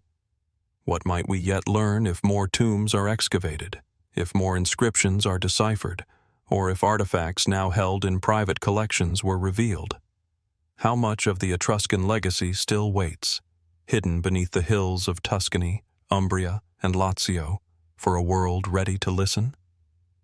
In the end, the Etruscans challenge our understanding of permanence and memory. Their material culture endures, but the essence of their civilization, the patterns of thought, the nuances of daily life, the richness of their spiritual world, remains, in large measure, a mystery. And so, as we continue this journey through history's most compelling enigmas, we are left to wonder, what has truly been lost, and what might still be uncovered, waiting patiently beneath the soil, in silence, for those who seek the stories of a people who once shaped the very foundations of the world around them. As the Etruscan world fades into the layered soil of Italy, its tombs still whispering in fragments of pigment, bone, and unfinished language, we step once again into the broader currents of the ancient Mediterranean. Here, civilizations did not exist in isolation, but in overlapping spheres of trade, myth, and memory, where goods, ideas, and stories moved across seas long before modern maps gave them fixed boundaries. It is within this shared maritime world of merchants, sailors, and city-states that we now encounter an object, or rather a substance, that has fueled centuries of fascination: the Atlantean Orichalcum ingots. The first point of contact with Orichalcum is not certainty, but description filtered through time. In ancient texts attributed to Plato, particularly in the dialogue Critias, Orichalcum is described as a metal second only to gold in value, associated with the legendary island of Atlantis. According to the account, it was mined in abundance, used to clad temples, decorate walls, and inscribe sacred laws. Its appearance is described as radiant, glowing like fire, yet possessing the substance of metal. But Plato's text is philosophical as much as it is historical, and for centuries Orichalcum remained in the realm of allegory and interpretation rather than material fact. That changed, at least partially, in modern times. In 2015, off the coast of Sicily near the ancient port of Gela, marine archaeologists made a discovery that reignited one of antiquity's most persistent mysteries. Resting beneath layers of sediment on the seafloor, inside the wreckage of a ship believed to have sunk around the 6th century BC, were several metallic ingots. At first glance, they appeared unusual but not extraordinary. Rectangular bars of a dull golden-red hue, encrusted with marine deposits. Yet their composition, once analyzed, revealed something unexpected: an alloy of copper and zinc, consistent with a form of brass long debated in ancient metallurgical studies. These ingots came to be associated, cautiously and controversially, with Orichalcum. The shipwreck itself offers important context. Located off the coast of Gela, an ancient Greek colony in Sicily, the vessel appears to have been engaged in regional trade during a period of intense maritime exchange across the Mediterranean. This was a world in which Phoenician merchants, Greek colonists, and local Italic cultures interacted through complex networks of exchange. Goods moved between ports, sometimes over great distances, sometimes within tightly controlled regional circuits. Metals, in particular, were central to this system. Copper from Cyprus, tin from Iberia, silver from Anatolia, and gold from various inland sources. The ingots recovered from the seabed were not pure copper or pure brass in the modern industrial sense, but rather a carefully balanced alloy, suggesting controlled production techniques. Some analyses indicated a composition of approximately 75 to 80% copper and 15 to 20% zinc, with trace elements of nickel, iron, and lead. This combination produces a distinctive reddish-golden sheen when freshly polished, an appearance that aligns intriguingly with ancient descriptions of Orichalcum as a metal that resembled gold, yet was fundamentally distinct from it. But does this mean the ingots are truly Orichalcum? Mainstream archaeological interpretation remains cautious. Many scholars identify the metal simply as a form of ancient brass, a known alloy in classical metallurgy. Brass production was well understood in parts of the ancient world, particularly through the cementation process, where copper was heated with zinc ore to produce a golden-colored metal. In this view, the Gela ingots represent valuable trade material, possibly used for coinage, tools, or decorative objects, but not necessarily linked to Plato's philosophical or mythological references. Yet even within this framework, questions linger. Why were such ingots transported in this form? Was this a standardized trade medium, or were they raw material intended for further refinement? And why does their composition appear unusually consistent compared to other metallurgical finds from the same period? Could this suggest specialized production centers, possibly even controlled workshops, operating under strict technological knowledge? The connection to Orichalcum emerges precisely in this space between material evidence and literary tradition. Plato's description of the metal is symbolic, but not entirely detached from material culture. Ancient writers often described metals in ways that blended observation with metaphor. Gold, silver, bronze, and iron were not only materials, but markers of cosmic and social order.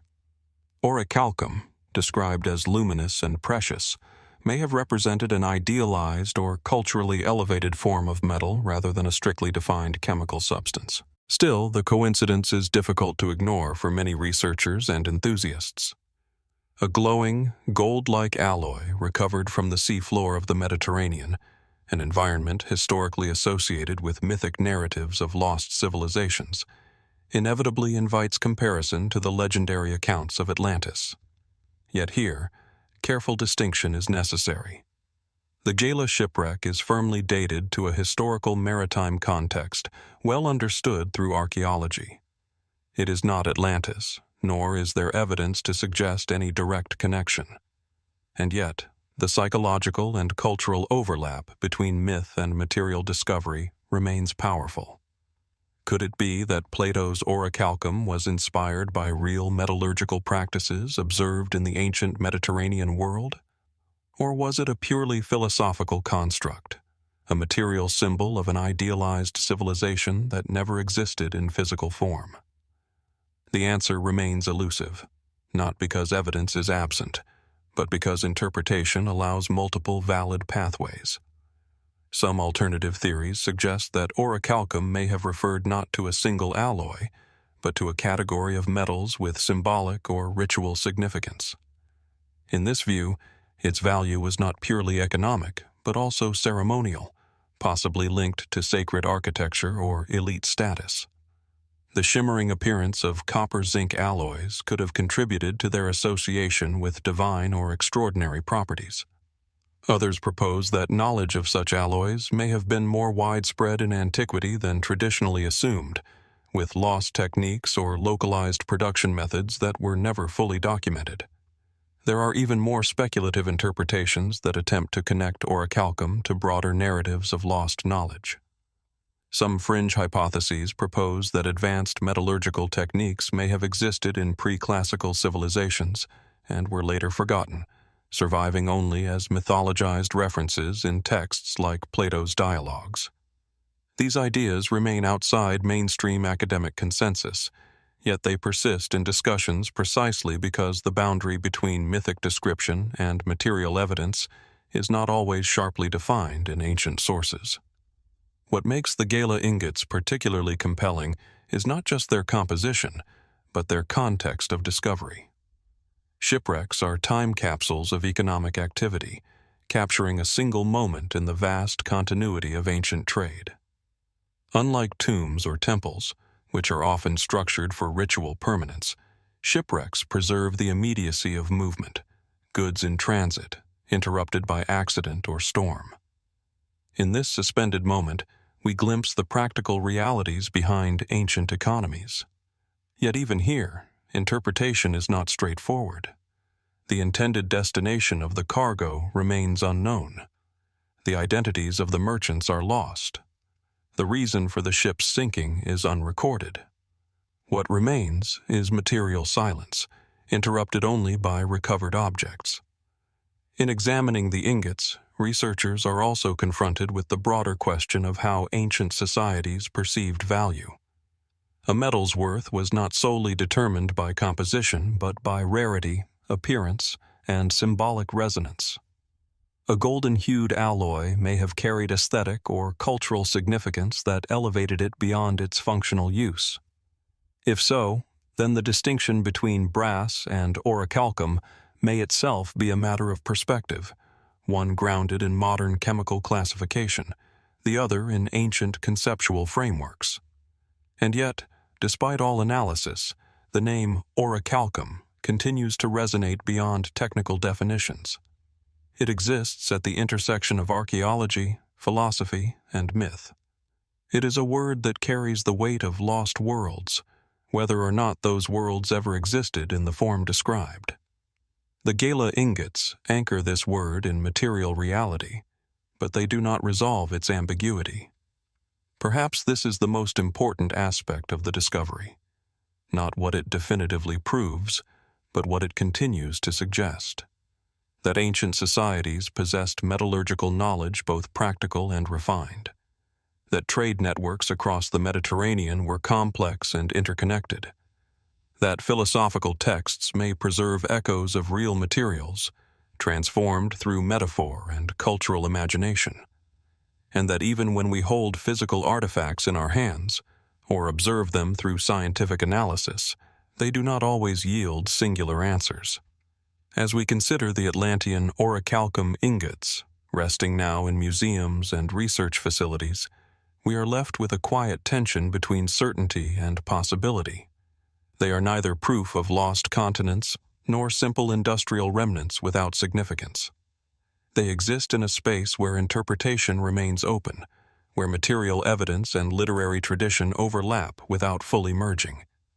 And so we are left with a question that echoes across both history and imagination. When ancient authors described metals that shimmered like fire and civilizations that, the empire itself was a stage for this complexity. Provinces distant from Rome, from Judea to Gaul, were linked to the emperor through taxation, military command, and symbolic ceremonies.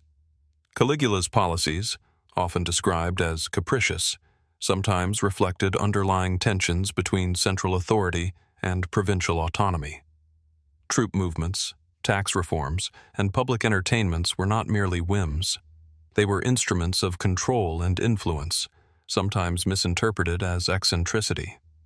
Could some of the infamous anecdotes, such as purportedly ordering troops to collect seashells as spoils of war, have been satirical exaggerations, miscommunications, or politically motivated reinterpretations by historians seeking moral lessons in imperial failure? Equally enigmatic are the psychological and emotional dimensions of Caligula's life. He was a man shaped by profound loss, political manipulation, and early exposure to the lethal calculations of power. His relationships with family, advisors, and the Senate reveal patterns of devotion and betrayal, loyalty and vengeance. Is it possible that the stories of cruelty and decadence, preserved by hostile or morally didactic sources, mask a more intricate reality? Can we separate the emperor from the myth? Or is the myth inseparable from the historical figure, each feeding and distorting the other like currents in the Tiber itself? As his reign approached its tragic conclusion in AD 41, Caligula's assassination by members of the Praetorian Guard punctuated a series of violent, politically charged events. And yet, the details remain murky. Motivations, accomplices, and even the immediate reactions of the Roman populace are debated among scholars. The emperor who captivated and horrified Rome vanished, leaving behind a reign only partially illuminated by surviving documents, coins, inscriptions, and architectural remnants.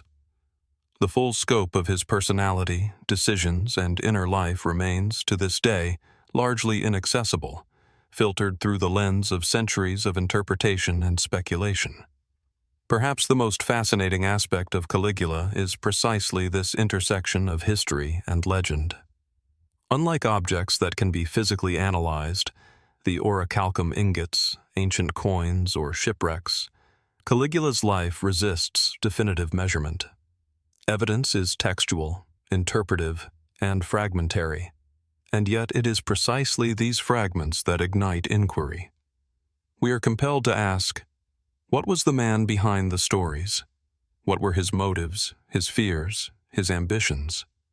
How do we reconcile documented acts with the human need for narrative, morality, and exemplarity in the records of the past? And finally, what might still lie hidden, letters, documents, or artifacts, that could shed new light on one of Rome's most infamous emperors? In contemplating Caligula, we encounter a mystery that parallels the enigmas we have explored before. Ingots that may or may not be orichalcum, codices whose symbols resist full translation, civilizations whose techniques vanished into time. He, too, exists in a space between the known and the speculative, a figure who prompts us to question the reliability of sources, the nature of power, and the ways in which history preserves both truth and imagination. And perhaps, in considering the emperor's life, we confront a broader truth, that human behavior, like the currents of the Mediterranean or the glow of a strange alloy, often defies simple explanation. So we are left with questions, lingering as they have for nearly 2,000 years. Was Caligula a tyrant driven by madness, a strategist wielding fear as power, or a man caught in a historical narrative larger than himself? Did his actions reflect personal pathology, political necessity, or something else entirely? And as we peer into the fragments of his life, examining coins, letters, and monuments, we must acknowledge that much remains obscured, waiting for discovery, interpretation, or perhaps a deeper understanding of the human condition in an age of emperors and empire. The empire itself was a stage for this complexity. Provinces distant from Rome, from Judea to Gaul, were linked to the emperor through taxation, military command, and symbolic ceremonies. Caligula's policies, often described as capricious, sometimes reflected underlying tensions between central authority and provincial autonomy. Troop movements, tax reforms, and public entertainments were not merely whims.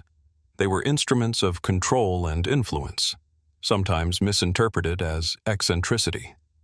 Could some of the infamous anecdotes, such as purportedly ordering troops to collect seashells as spoils of war, have been satirical exaggerations, miscommunications, or politically motivated reinterpretations by historians seeking moral lessons in imperial failure? Equally enigmatic are the psychological and emotional dimensions of Caligula's life.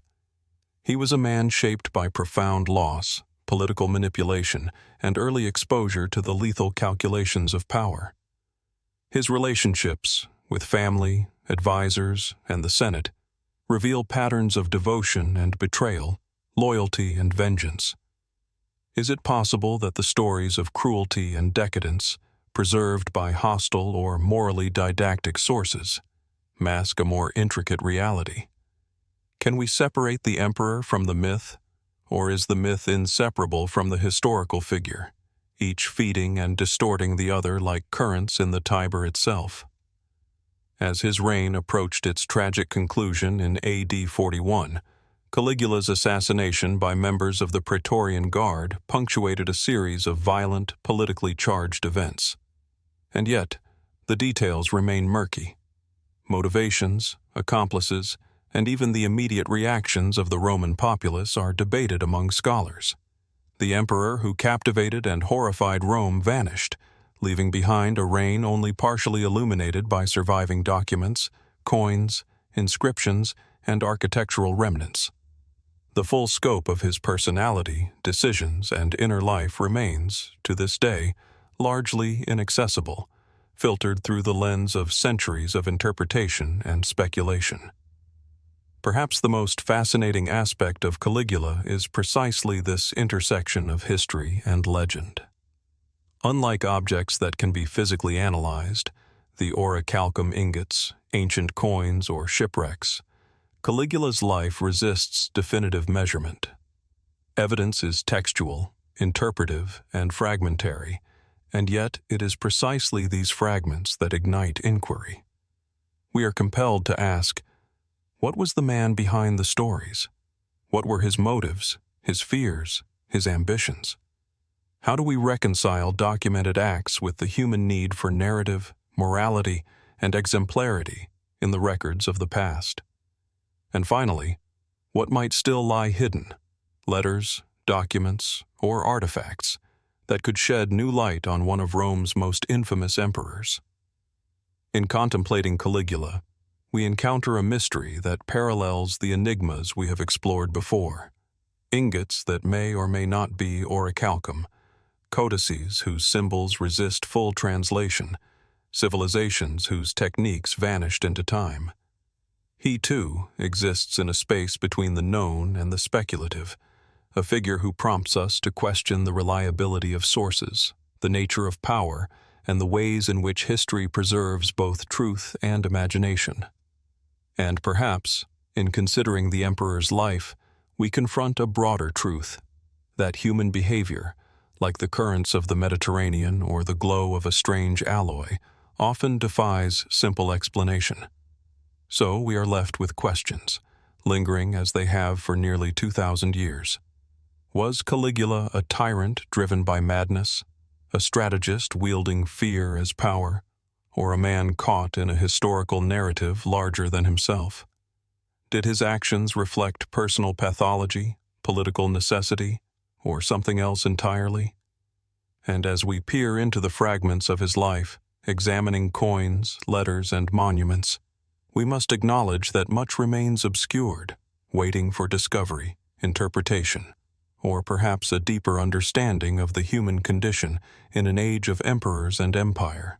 As the echoes of imperial Rome fade from our minds, the grandiose, enigmatic figure of Caligula, whose life remains a puzzle of myth, politics, and human psychology, we shift continents and centuries, tracing the currents of curiosity across the Atlantic to a civilization equally complex, equally shrouded in mystery: the Aztec Empire. In the sweltering heart of what is now central Mexico, dense jungles, volcanic peaks, and expansive lakes once cradled one of history's most sophisticated societies, a people whose understanding of architecture, astronomy, and ritual created a world both dazzling and intricate. And yet, amid the surviving codices, monumental pyramids, and scattered artifacts, one treasure remains frustratingly elusive: the lost map of the Aztec Empire. Imagine it.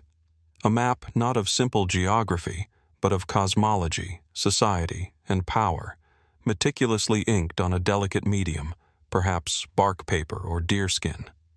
Its edges worn with age, its colors faint yet vivid.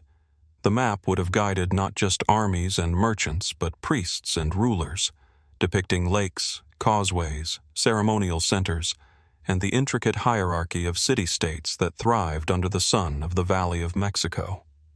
This map, now vanished, might have been a key to understanding the empire in its own terms, a blueprint of life, governance, and spiritual geography, seen through the eyes of those who lived within it. Historical records hint at its existence. Spanish chroniclers of the early 16th century describe codices and pictorial records that conveyed not merely boundaries but rituals, trade routes, and alliances. Some mention large, colored charts, elaborately drawn, with glyphs representing towns, deities, and important landmarks. Could these be fragments or references to the map now lost to time? And if so, what insights did it contain that have never reached the modern eye? What knowledge of the Aztec world, its subtle networks and hidden paths, disappeared alongside it? The mystery deepens when we consider the circumstances of its disappearance. With the arrival of Hernán Cortés in 1519, the violent upheaval of conquest, and the systematic destruction of indigenous records by colonial authorities, much of the Aztec cultural memory was irrevocably altered. Codices were burned, temples desecrated, and libraries destroyed. It is in this context of deliberate erasure that the lost map may have vanished. Yet the very mention of its existence in surviving accounts tantalizes scholars. It is as if the map's absence speaks louder than its presence, a void inviting speculation, careful reconstruction, and the contemplation of what might have been documented in a civilization whose sophistication often rivals that of ancient Europe and Asia. What might have made this map extraordinary, beyond its geographic precision? The Aztecs understood that the land was not merely physical, but imbued with spiritual resonance. Mountains, lakes, and rivers were more than topographical features. They were sacred, the dwelling places of gods and ancestors. A map in Aztec hands would likely have encoded not just routes and cities, but also rituals, cycles of agricultural and ceremonial importance, and cosmological correspondences. Could it have included directions for observing celestial events, aligning buildings with solstices, or performing ceremonies at specific sacred sites? If so, the lost map was more than a guide. It was a bridge between earthly governance and divine order, a document of immense practical and spiritual significance. Archaeological discoveries offer tantalizing glimpses into this world. Excavations in Tenochtitlan, the Aztec capital, reveal canals, causeways, and neighborhoods carefully planned and interconnected. Yet, without the map, we are left to piece together these urban marvels through fragmentary evidence and accounts filtered through Spanish eyes. Scholars have tried to reconstruct the empire's geography using codices such as the Codex Mendoza or the Codex Boturini, but each attempt reveals gaps, discrepancies, and hints of knowledge lost forever. The lost map might have resolved these ambiguities, providing a coherent, indigenous perspective, unmediated by colonial interpretation. Beyond practical applications, the lost map stirs more speculative questions. Some researchers propose that it could reveal hidden trade networks, resource-rich regions, or even routes to areas unknown to Europeans at the time. Could it have contained secrets of water management, agricultural innovation, or sacred sites hidden in the surrounding valleys and mountains? And if such knowledge existed, why did it vanish so completely from collective memory? Perhaps the map was deliberately hidden, taken by those seeking to preserve their heritage, or lost in the chaos of conquest. Could a fragment exist, unrecognized, in a private collection or a forgotten archive awaiting rediscovery? Another layer of mystery lies in the depiction itself. Aztec maps were rarely linear in the European sense. They often used symbolic representation, combining abstract glyphs with real-world locations. Understanding such a map requires knowledge of a visual language that encoded history, ritual, and social hierarchy into its lines and colors. Could modern scholars, with our linear maps and GPS coordinates, ever fully interpret what an Aztec map intended to convey? Or does part of its meaning remain forever embedded in the cultural context that produced it, inaccessible to those who arrive centuries later? The lost map also intersects with broader questions about the Aztec worldview. The civilization flourished from around 1300 to 1521, yet within just 2 centuries, much of its knowledge and material culture was radically transformed by conquest and disease. What did the map reveal about the way the Aztecs saw themselves, their cities, and their neighbors? Did it mark the locations of sacred caves, temples, or burial sites that remain undiscovered? Could it illuminate patterns of migration, trade, or warfare, offering insights into strategies and alliances that are only partially recorded in surviving annals? While mainstream scholarship often treats the map as a tantalizing footnote, the idea of its existence inspires a kind of intellectual archaeology. Researchers comb archives, examine codices, and analyze surviving artifacts, piecing together hints of lost knowledge. Each glyph, each pictorial reference, becomes a potential clue, a thread leading back to the map itself. And yet, for all these efforts, the document itself remains elusive, hovering at the edge of possibility, like a phantom of history that simultaneously challenges and inspires. In contemplating the lost map of the Aztec Empire, we confront questions both practical and philosophical. How do we reconstruct knowledge that has vanished? How do we interpret the worldview of a civilization that was deliberately silenced? And perhaps most profoundly, what does the absence of the map tell us about the fragility of recorded history, the ways in which human memory is preserved and lost? The map's disappearance reminds us that history is not only what we know, but also what we cannot access, the shadow of knowledge that invites curiosity, patience, and careful inquiry. As we reflect on this missing artifact, we are drawn to wonder about the larger mysteries it represents. Was the map merely a tool of administration, or did it carry spiritual and symbolic significance that we can no longer perceive? Could surviving codices, oral traditions, or overlooked archives contain pieces of its design, waiting for someone to recognize their connection? And as we consider the Aztec Empire in its totality, the pyramids, the ceremonial centers, the vast lakes and mountains that shaped its society, the lost map becomes more than a cartographic curiosity. It is a symbol of what humanity has built, preserved, and lost across time. Ultimately, the lost map of the Aztec Empire stands as a reminder of the interplay between knowledge and mystery. It embodies the tension between what is known and what remains hidden, a challenge to historians, archaeologists, and the curious alike.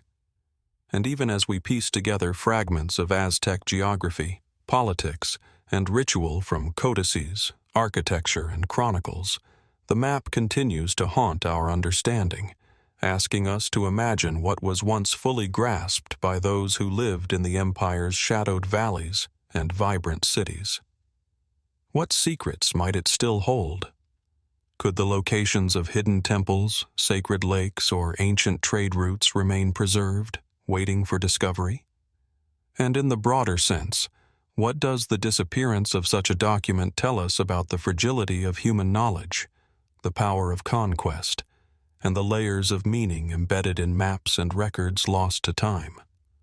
Perhaps the lost map of the Aztec Empire is not only a question of geography, but a mirror reflecting our desire to understand, preserve, and ultimately connect with civilizations whose worlds once thrived with complexity, ingenuity, and mystery.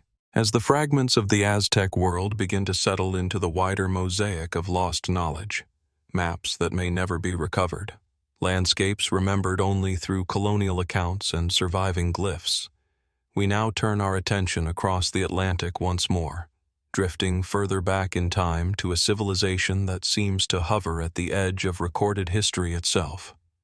Long before Rome's imperial shadow stretched across Europe, and even before the Greek world reached its classical height, ancient writers spoke in passing of a land of wealth beyond the known pillars of their world.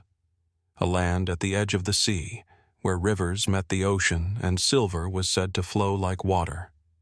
This is Tartessos. The first impression of Tartessos is not a city nor a monument, but a horizon. Imagine the southwestern edge of the Iberian Peninsula, where the Guadalquivir River winds toward the Atlantic. Marshlands shimmer under the heat of the sun, salt flats stretch like pale mirrors, and distant mountains dissolve into haze. Somewhere in this landscape, half real, half remembered by ancient authors, lies a civilization that was said to be rich in metals, deeply connected to maritime trade, and older than many of the Mediterranean powers that later wrote about it. And yet, despite these descriptions, Tartessos remains frustratingly intangible. It is known, but not fully seen. Documented, but never entirely found. Greek and Phoenician sources provide the earliest references. To the Greeks, Tartessos was a distant, almost mythical kingdom at the western edge of the known world. Herodotus describes a people wealthy in silver, governed by kings whose names are preserved only in fragments of storytelling.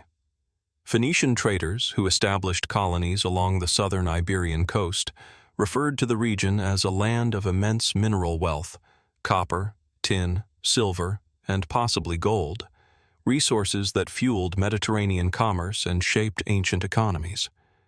But here lies the first layer of mystery. Tartessos is not consistently defined. In some accounts, it is a city. In others, a kingdom. In still others, a river or region. This ambiguity has fueled centuries of debate. Was Tartessos a single urban center that vanished beneath time and sediment? Or was it a loose cultural horizon, a network of settlements, trade hubs, and riverine communities bound together by economy and geography rather than centralized rule? Archaeology offers both clarity and confusion.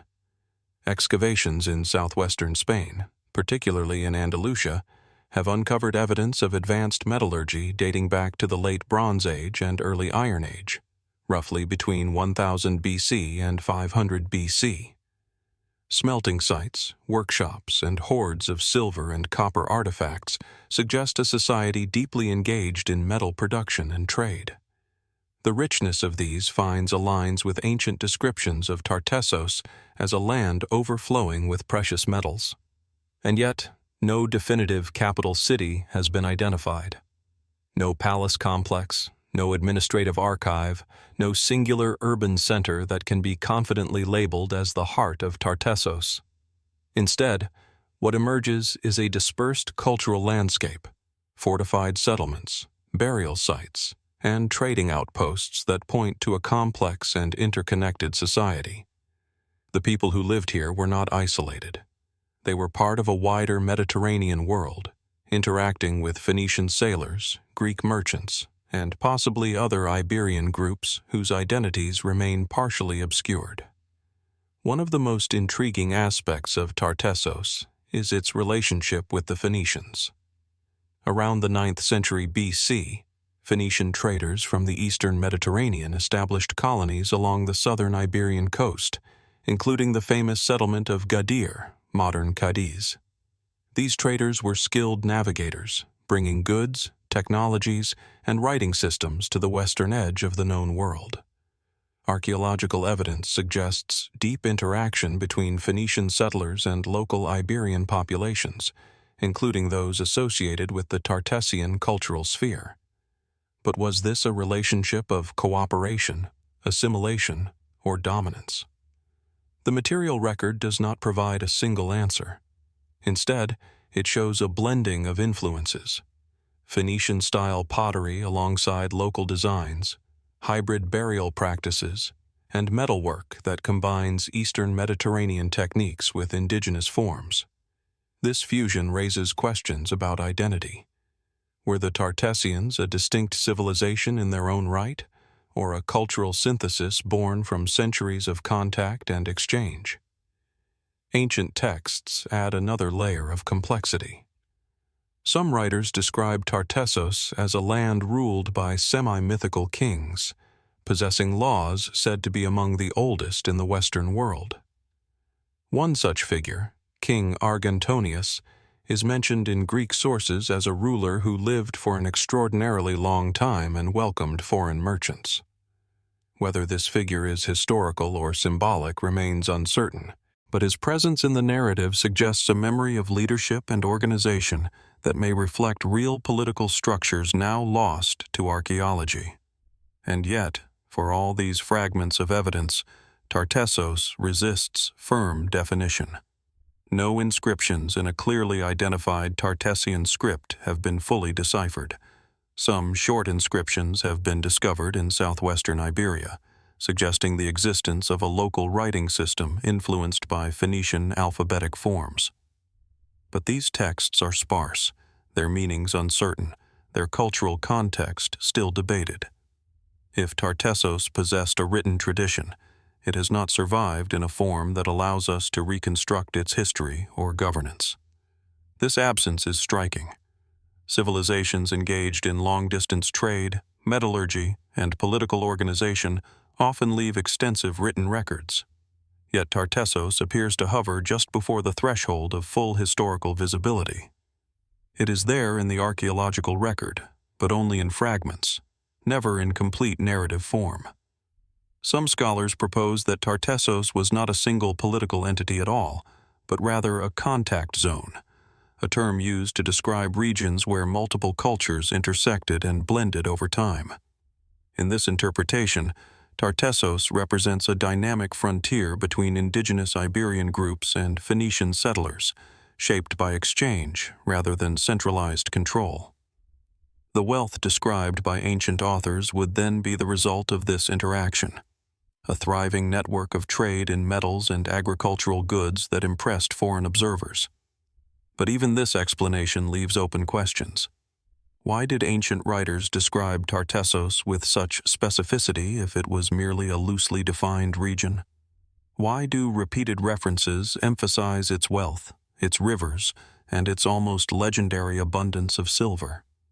Could there have been a central hub, now lost beneath sediment, floodplain shifts, or coastal transformation, that once anchored this cultural landscape? Geological studies suggest that the lower Guadalquivir region has undergone significant changes over the last 3,000 years, including marsh expansion and sediment deposition.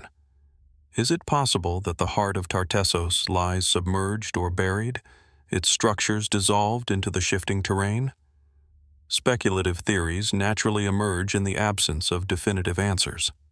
Some propose that Tartessos may have been far more urbanized than current evidence suggests, with its main settlement possibly located in a coastal or riverine zone that has since been lost to rising sea levels or environmental change. Others suggest that it may have been a maritime-focused civilization, with settlements that were deliberately built in ways that left minimal permanent architectural traces. There are even more imaginative theories that link Tartessos to broader myths of Western lands of abundance, including comparisons with Atlantis narratives in later classical tradition. Mainstream archaeology remains cautious about such connections. There is no direct evidence linking Tartessos to Atlantis, nor any indication that it represents a lost advanced civilization in the speculative sense often found in fringe literature. And yet, the persistence of the mystery continues to draw parallels, largely because both concepts occupy a similar psychological space. The idea of a wealthy, distant Western civilization that existed at the edge of the known world and then faded from memory. What makes Tartessos particularly compelling is not what we know, but what we cannot yet fully reconstruct. We can trace its metals through trade routes. We can identify its cultural influences in pottery, burial practices, and settlement patterns. We can read its echoes in Greek and Phoenician accounts. But we cannot yet see its full shape. There is no singular narrative that binds all the evidence together. Instead, there are overlapping possibilities, each supported by fragments, each incomplete on its own. And so the civilization remains suspended between archaeology and memory. As we examine the artifacts attributed to Tartessos, the silver hoards, the copper workshops, the imported ceramics, we are reminded that material wealth does not always translate into historical clarity. A civilization can be prosperous, connected, and influential, and still leave behind only partial traces of its existence. Time does not preserve evenly. It selects, erodes, and transforms. Perhaps Tartessos is not missing at all. Perhaps it is simply dispersed across the archaeological record, hidden in plain sight among Iberian settlements, Phoenician colonies, and riverine sites that do not yet reveal their full relationship to one another. Or perhaps it lies beneath layers of sediment and coastline, awaiting discovery that may never come. In the end, Tartessos challenges us to reconsider how civilizations are defined. Is it a city, a kingdom, a network, or an idea reconstructed from the fragments of ancient perception? And if it exists only through the lens of external observers, Greek traders, Phoenician sailors, later Roman historians, how much of it reflects the people who actually lived within it? As we move forward in this exploration of history's greatest secrets, Tartessos leaves us with a lingering uncertainty.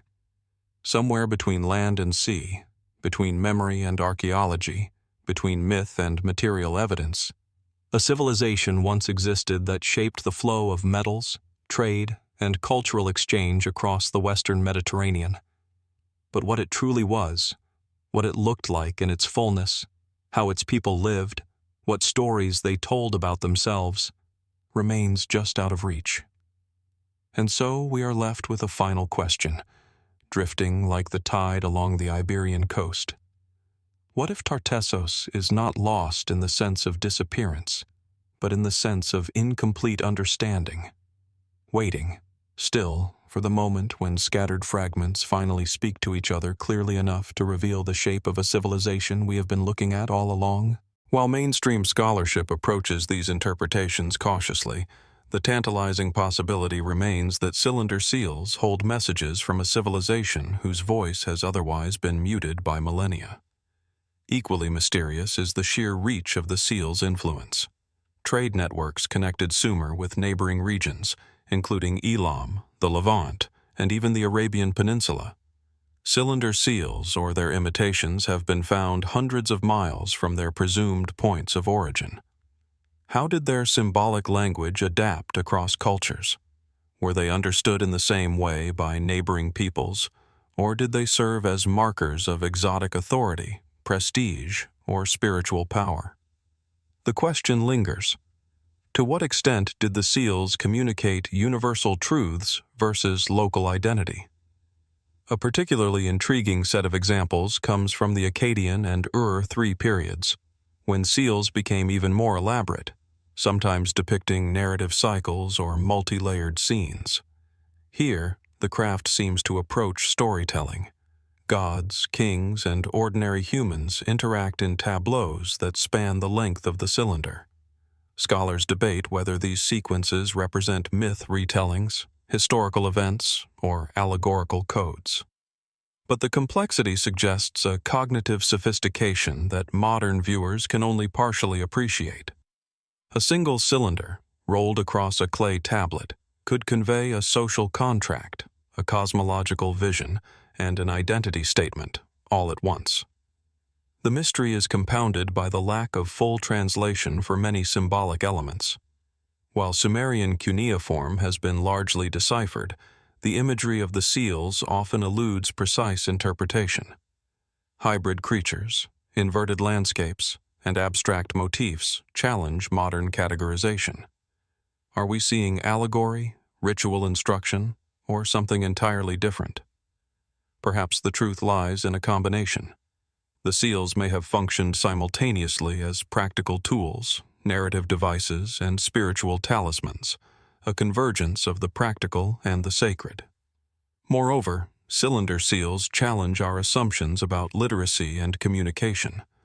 Unlike written language, which requires study and decoding, the visual language of the seal is immediate but multi-layered. A clay impression carries information visible to all, yet interpretable differently depending on the observer's knowledge, status, and cultural context. Could the Sumerians have conceived of a layered epistemology where truth is both public and private, tangible and symbolic? In these small cylinders, a society compresses authority, narrative, and belief into a form that is simultaneously utilitarian and mysterious. Another avenue of speculation arises from the materials themselves. Many seals are carved from stones imported from distant lands, carnelian from India, lapis lazuli from Afghanistan, and other exotic minerals. The choice of material is not merely aesthetic. It carries symbolic weight, trade significance, and perhaps even spiritual resonance. What did the Sumerians perceive in these stones that made them suitable for encoding their most important messages? Could there be a layer of meaning lost to time, embedded not in the imagery alone, but in the very substance of the seal? And yet, despite the immense scholarship devoted to these objects, many aspects remain tantalizingly unresolved. Were cylinder seals simply administrative tools elaborated into art, or did they occupy a central role in the spiritual and intellectual life of the Sumerians?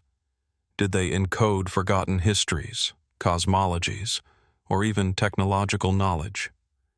Can we, by analyzing clay impressions and comparing them across sites, begin to reconstruct not just administrative practices, but the worldview of a civilization over 4,000 years old? Perhaps the greatest mystery is that of their cumulative narrative potential. Each seal, when isolated, is a fragment. But imagine hundreds of seals from Ur, Uruk, and Lagash arrayed together. What patterns would emerge? Could a sequence of images reveal historical events, genealogies, or mythic cycles now invisible to us? The possibility tantalizes scholars and enthusiasts alike. The seals are keys not only to identity and administration, but to the lost stories of a civilization whose influence shaped all subsequent cultures of the Fertile Crescent. As we leave the sun-drenched plains of Tartessos and its elusive rivers of silver behind, we now journey eastward, across mountains and deserts, into the cradle of civilization itself, the lands between the Tigris and Euphrates, where the first cities rose from the marshes of southern Mesopotamia. Here, in Sumer, human ingenuity etched itself not in stone monuments or sprawling palaces alone, but in objects small enough to fit in a single hand: objects that whisper of a society both intricate and enigmatic. The Sumerian cylinder seals. The first impression of a cylinder seal is deceptively simple. At a glance, it is merely a small cylinder, often no more than a few centimeters long, carved from stone, glass, or precious minerals. But to hold one, to run fingers across its etched surface, is to touch a portal into a world long vanished. Each seal is meticulously engraved with miniature scenes, gods reclining on thrones, mythological creatures twisting through imagined landscapes, men and women engaged in daily life or sacred rituals. These images, when rolled across wet clay, leave an impression, a signature, a story, a record. And yet, they are far more than administrative tools. They are compact narratives, compressed histories, and possibly encoded messages from a culture that is both familiar and profoundly mysterious. Sumerian civilization, emerging around 4500 BC, was the first known urban society in human history. Its cities, Uruk, Ur, Lagash, were centers of trade, administration, religion, and culture. With such complexity came the need for record-keeping. Clay tablets, inscribed with cuneiform, served as contracts, inventories, and correspondence. And the cylinder seals, small and portable, functioned as personal signatures and identifiers, authenticating these records. To the modern observer, this may seem a practical, almost mundane purpose. But the artistry of the seals suggests something deeper, a symbolic language that intertwined the personal, the political, and the sacred. The scenes themselves are mesmerizing. In one, a horned deity stands above kneeling worshippers, a symbol of divine authority and human subservience. In another, a complex tableau of animals, hybrid creatures, and geometric patterns suggests cosmological knowledge encoded in miniature. Some seals depict what appear to be ritualized battles or agricultural practices elevated to the level of mythology. The sheer variety and precision of these carvings hint at specialized artisans, highly skilled in the miniature craft, whose work must have carried significant cultural weight. Yet, despite the clarity of their function as markers of ownership or authority, many questions remain. Why are some seals marked with what appears to be impossible, fantastical imagery? Were these scenes purely decorative, or did they carry messages intelligible only to an initiated few? Some scholars suggest that seals encoded personal identity and social rank, while others argue that they may have served esoteric or ritual purposes, bridging the human and divine. And if these objects were used daily, rolled into clay hundreds of times, how much of their original significance has been lost to repetition and the erosion of context? Archaeology provides fragments of answers. Thousands of seals have been uncovered in tombs, temples, and administrative centers. The materials used range from common stones to rare semi-precious gems, suggesting differences in wealth and status among their owners. Contexts of discovery indicate that they were not merely tools, but treasured possessions.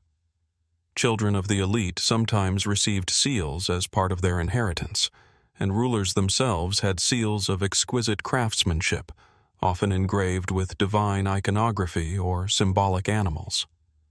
In some cases, the seals found in burial contexts appear to accompany their owners into the afterlife, suggesting a spiritual significance beyond administrative necessity. One of the most compelling aspects of these seals is their apparent narrative quality. Unlike the rigid linearity of cuneiform text, the imagery on a cylinder seal unfolds as it is rolled over clay. A single impression can reveal a sequence of events, mythic allegories, or symbolic correspondences. Some seals depict dualities, chaos and order, heaven and earth, male and female, mortal and divine. Could it be that these small objects were microcosms of Sumerian cosmology, miniature windows into how the Sumerians conceived of their place in the universe? The question of symbolism leads naturally to the realm of speculation. Some researchers have posited that the complex imagery may encode lost myths, local histories, or even secret knowledge. Could certain motifs represent forgotten scientific or astronomical understanding embedded in mythological guise? Some seals display star-like symbols, unusual creatures, or geometric shapes whose meaning is not yet decipherable. And so, as we consider the Sumerian cylinder seals, tiny cylinders, unassuming yet profound, we confront the paradox of their existence. They are at once intimate and monumental, functional and symbolic, personal and collective. They testify to the ingenuity of a people who, millennia ago, transformed clay into a canvas of identity, narrative, and memory. Yet they also remind us of what has been irretrievably lost: the voices, the meanings, the context that we may never fully recover. In the end, the cylinder seals leave us with questions that extend far beyond the artifacts themselves. How did a civilization so small geographically, yet so rich in creativity, conceive of communication and memory? What stories did they tell that are now only glimpsed in miniature impressions? And if each cylinder is a key, how many locks remain unopened, hidden beneath layers of clay, time, and cultural transformation? The Sumerians, through these diminutive objects, continue to speak to us. But what they are saying, and how much we have yet to understand, remains a mystery that stretches across millennia, inviting us to peer ever more closely, to roll the cylinders over clay and imagination alike, and to wonder what other stories, encoded in the hands of ancient artisans, await rediscovery, still trapped in miniature worlds waiting to be revealed. As we depart the intimate worlds etched into Sumerian cylinder seals, we shift our gaze westward to the highlands and plains of the southern Levant, where the story of humanity's earliest large-scale settlements unfolds in a markedly different material: stone.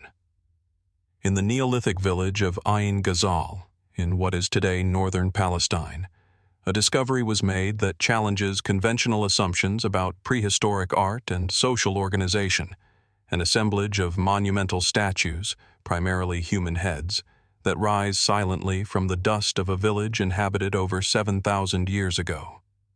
These are the stone heads of Ain Ghazal. At first glance, the heads are arresting in their stark simplicity. Made from plaster, reeds, and bitumen, they are remarkably lifelike in form, yet simultaneously abstracted, with wide, almond-shaped eyes, elongated faces, and faintly suggested noses and mouths. Some heads are life-sized, others slightly larger or smaller, each uniquely proportioned, each imbued with a subtle individuality. Though we cannot know the faces of those who made them, the heads speak across millennia, offering glimpses into the ways early humans conceived of identity, memory, and the sacred. There is a quiet power in the way they occupy space. They are both intimate, meant perhaps for personal or familial contemplation, and monumental, asserting presence within a communal environment. Ain Ghazal itself was not a city-state like Ur or Uruk, nor a capital of empire.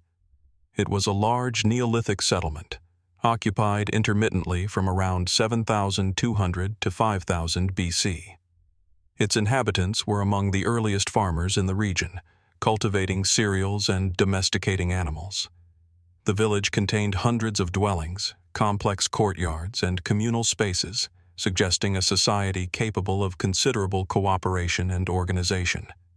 And yet, amid this utilitarian environment, a profound artistic and symbolic tradition emerged.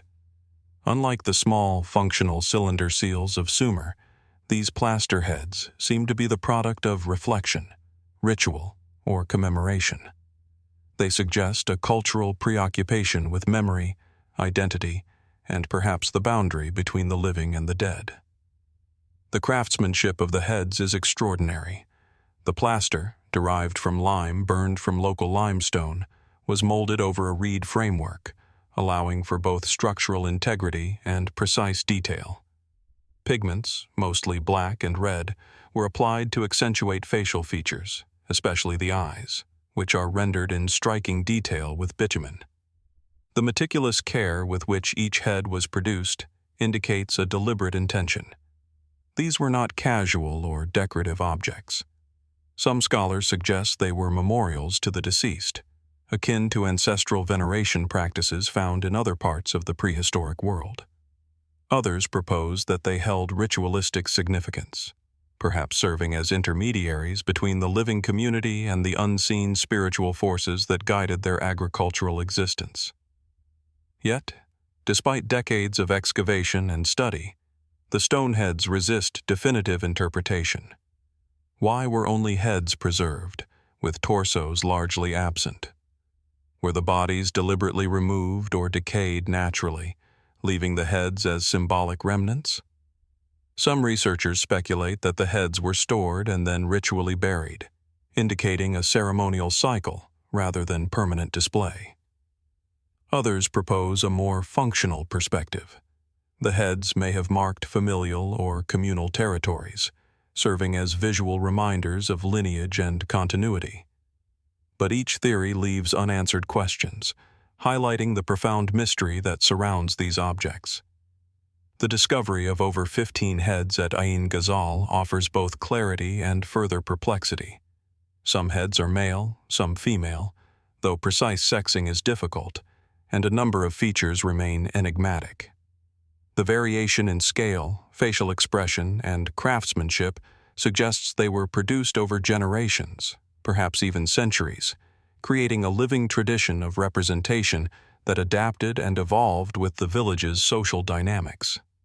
If these heads were indeed memorials or ancestral figures, what social and spiritual role did they play in shaping community cohesion? Could they have been involved in rituals of fertility, agriculture, or seasonal cycles? Rituals that left no other trace in the archaeological record? The context of their discovery further deepens the intrigue. The heads were found in refuse pits and burial contexts, often broken or deliberately deconstructed. This suggests a complex relationship between production, use, and disposal. Were they destroyed in ritual acts, retired as part of a spiritual cycle, or did they fall victim to social upheaval or environmental catastrophe? Each possibility opens windows into Sumerian contemporaneity, or rather the Levantine contemporaneity that paralleled Mesopotamian civilization, reminding us that innovation and symbolic expression were not confined to the great city-states, but were flourishing across diverse regions. Beyond their immediate cultural and ritual significance, the heads of Ain Ghazal compel speculation about cognitive and artistic development in the Neolithic period. They are among the earliest known large-scale representations of the human form, predating monumental sculpture in Egypt or Mesopotamia by centuries. What prompted these early humans to invest time, resources, and artistry into abstract yet intimate depictions of human faces? Did these objects encode information about lineage, myth, or spiritual belief systems? Or did they serve as experimental expressions of human self-awareness, a first, tentative articulation of identity in material form? Some have ventured more speculative interpretations. Could the eyes, so prominent and unblinking, reflect a proto-religious understanding of the soul or a belief in watching and protection? Could the variation in form and scale indicate hierarchies of status, spiritual potency, or social role encoded visually for community understanding? Might these heads have served as conduits for ancestral wisdom, allowing the living to commune with those who had passed? These are questions that archaeology alone struggles to answer, reminding us of the limits of material evidence and the enduring presence of mystery in human history. The stone heads of Ain Ghazal also invite reflection on the broader narrative of human cultural evolution. They emerge in a period of remarkable transition, from mobile hunter-gatherer bands to settled agricultural societies, from ephemeral structures to durable architecture, from simple tools to sophisticated symbolic systems. The heads demonstrate that alongside technological and economic innovation, symbolic thought and artistic creativity were flourishing in parallel. They challenge modern assumptions that monumental or complex symbolic art is inseparable from urban civilization. Here, we see profound expression arising in a village setting, long before the great civilizations of Mesopotamia or the Nile. And yet, even with these insights, the heads retain an aura of the enigmatic. Every new excavation uncovers fragments, but rarely the context that might provide definitive meaning. They confront us with questions that are both archaeological and philosophical.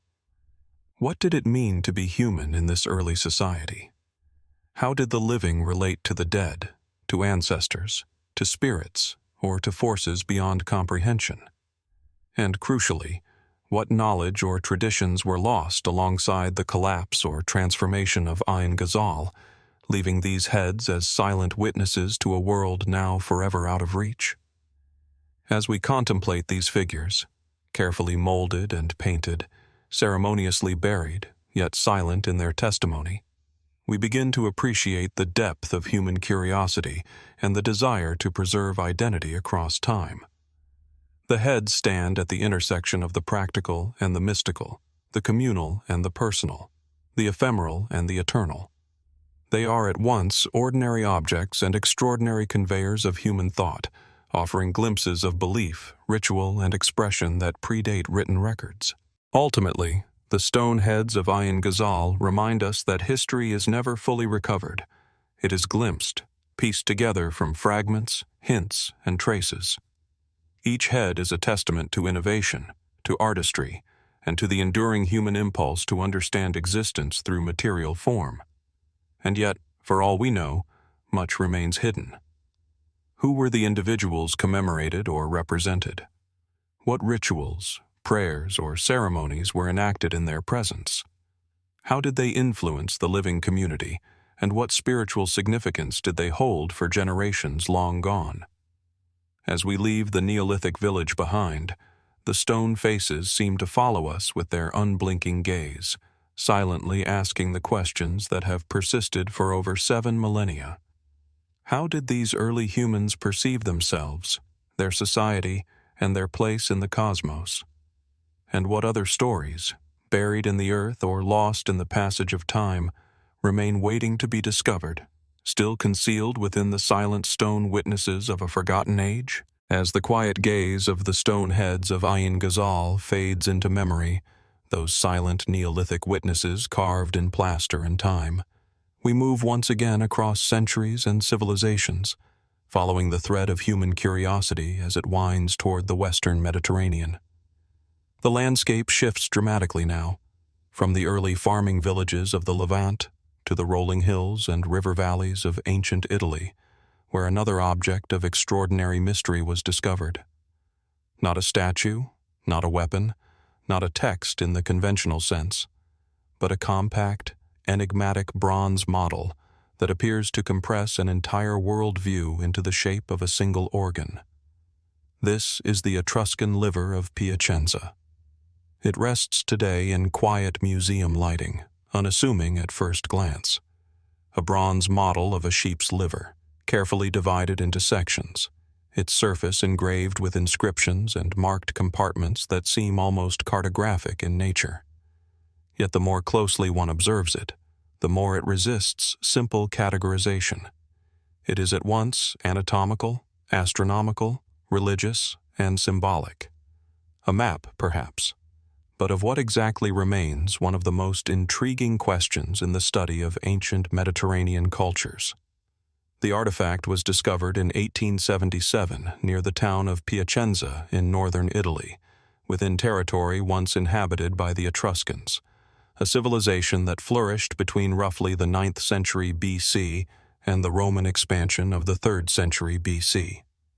Unlike their Roman successors, the Etruscans left behind a cultural record that is fragmented, partially understood, and often filtered through the lens of later Roman writers.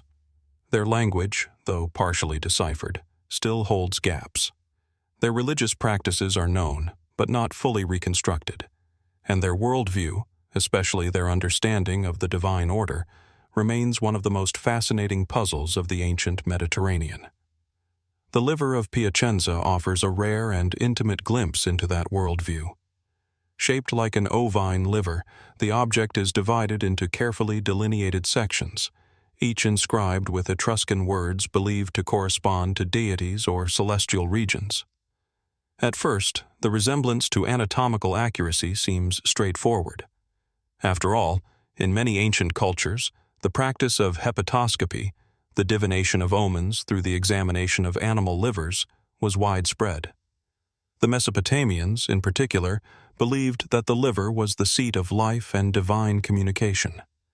Extispicy, the reading of entrails, was a formalized ritual practiced by trained priests who interpreted the internal organs of sacrificed animals as messages from the gods. The Etruscans appear to have inherited and transformed this tradition. But the Piacenza liver is not merely an anatomical model. Its surface is structured in a way that suggests more than biological reference. The compartments are not random. They are organized, deliberate, almost schematic. Many scholars believe the object functioned as a teaching tool for haruspices, Etruscan priests trained to interpret divine will through animal entrails. Each section of the liver may correspond to a specific region of the sky, a deity, or a cosmic principle. In this interpretation, the liver becomes a microcosm of the universe itself, a physical organ mirroring a metaphysical structure. And yet, this explanation, while compelling, does not exhaust the mystery. The inscriptions on the liver are partially legible, but not fully understood. Etruscan language itself is not fully deciphered, and while scholars can read many names of deities and some ritual terms, the deeper grammatical and symbolic nuances remain elusive. This means that each compartment, each inscribed label, carries a sense of interpretive uncertainty. We can identify patterns, but not always meaning. We can see structure, but not always intention. What, then, was the liver truly meant to represent? One of the most widely accepted interpretations is that it served as a cosmological diagram, a kind of three-dimensional map of the heavens projected onto the surface of an organ. In this reading, the Etruscans conceived of the sky as divided into sectors governed by different divine forces. The haruspics, when examining a real liver, would compare its features to this idealized model, interpreting irregularities, marks, or textures as signs from specific gods associated with particular regions of the heavens. This idea is reinforced by the fact that ancient Etruscan religion placed significant emphasis on divination and the interpretation of natural signs. Lightning, bird flight, unusual natural phenomena, all were considered messages encoded in the physical world. The liver of Piacenza may thus represent an attempt to formalize this interpretive system, creating a standardized reference model for understanding divine communication. But there are other, more speculative interpretations that continue to circulate among scholars and enthusiasts alike. Some suggest that the liver may encode a more complex astronomical system than is currently understood. Could the compartments correspond not only to deities, but to celestial bodies or star clusters? Ancient Mediterranean cultures were keen observers of the night sky, and while the Etruscans did not leave behind extensive astronomical texts, their religious system suggests a deep awareness of celestial cycles. If the liver is indeed a cosmological model, might it represent a forgotten mapping of the heavens, one that does not align neatly with later Greek or Roman systems? Others propose a more symbolic reading, that the liver is not a literal map at all, but a ritual abstraction. In this interpretation, the object would serve as a cognitive tool, a way of organizing divine knowledge into a tangible, manipulable form. The act of holding the liver, studying its sections, and referencing its inscriptions may have been part of a ritual performance, reinforcing the authority of the haruspics and the perceived order of the cosmos.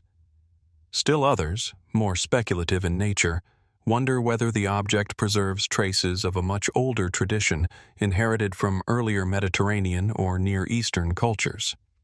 The practice of divination through entrails is not uniquely Etruscan. It appears across Mesopotamia, Anatolia, and the Levant.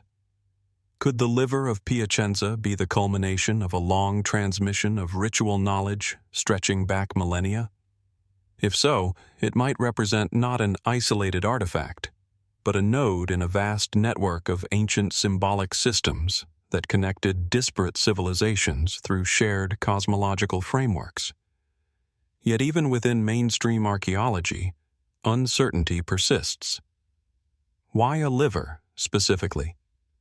In many ancient belief systems, the liver was considered the most vital organ, the seat of emotion, vitality, and divine connection. But why was it chosen as the template for such a complex symbolic system?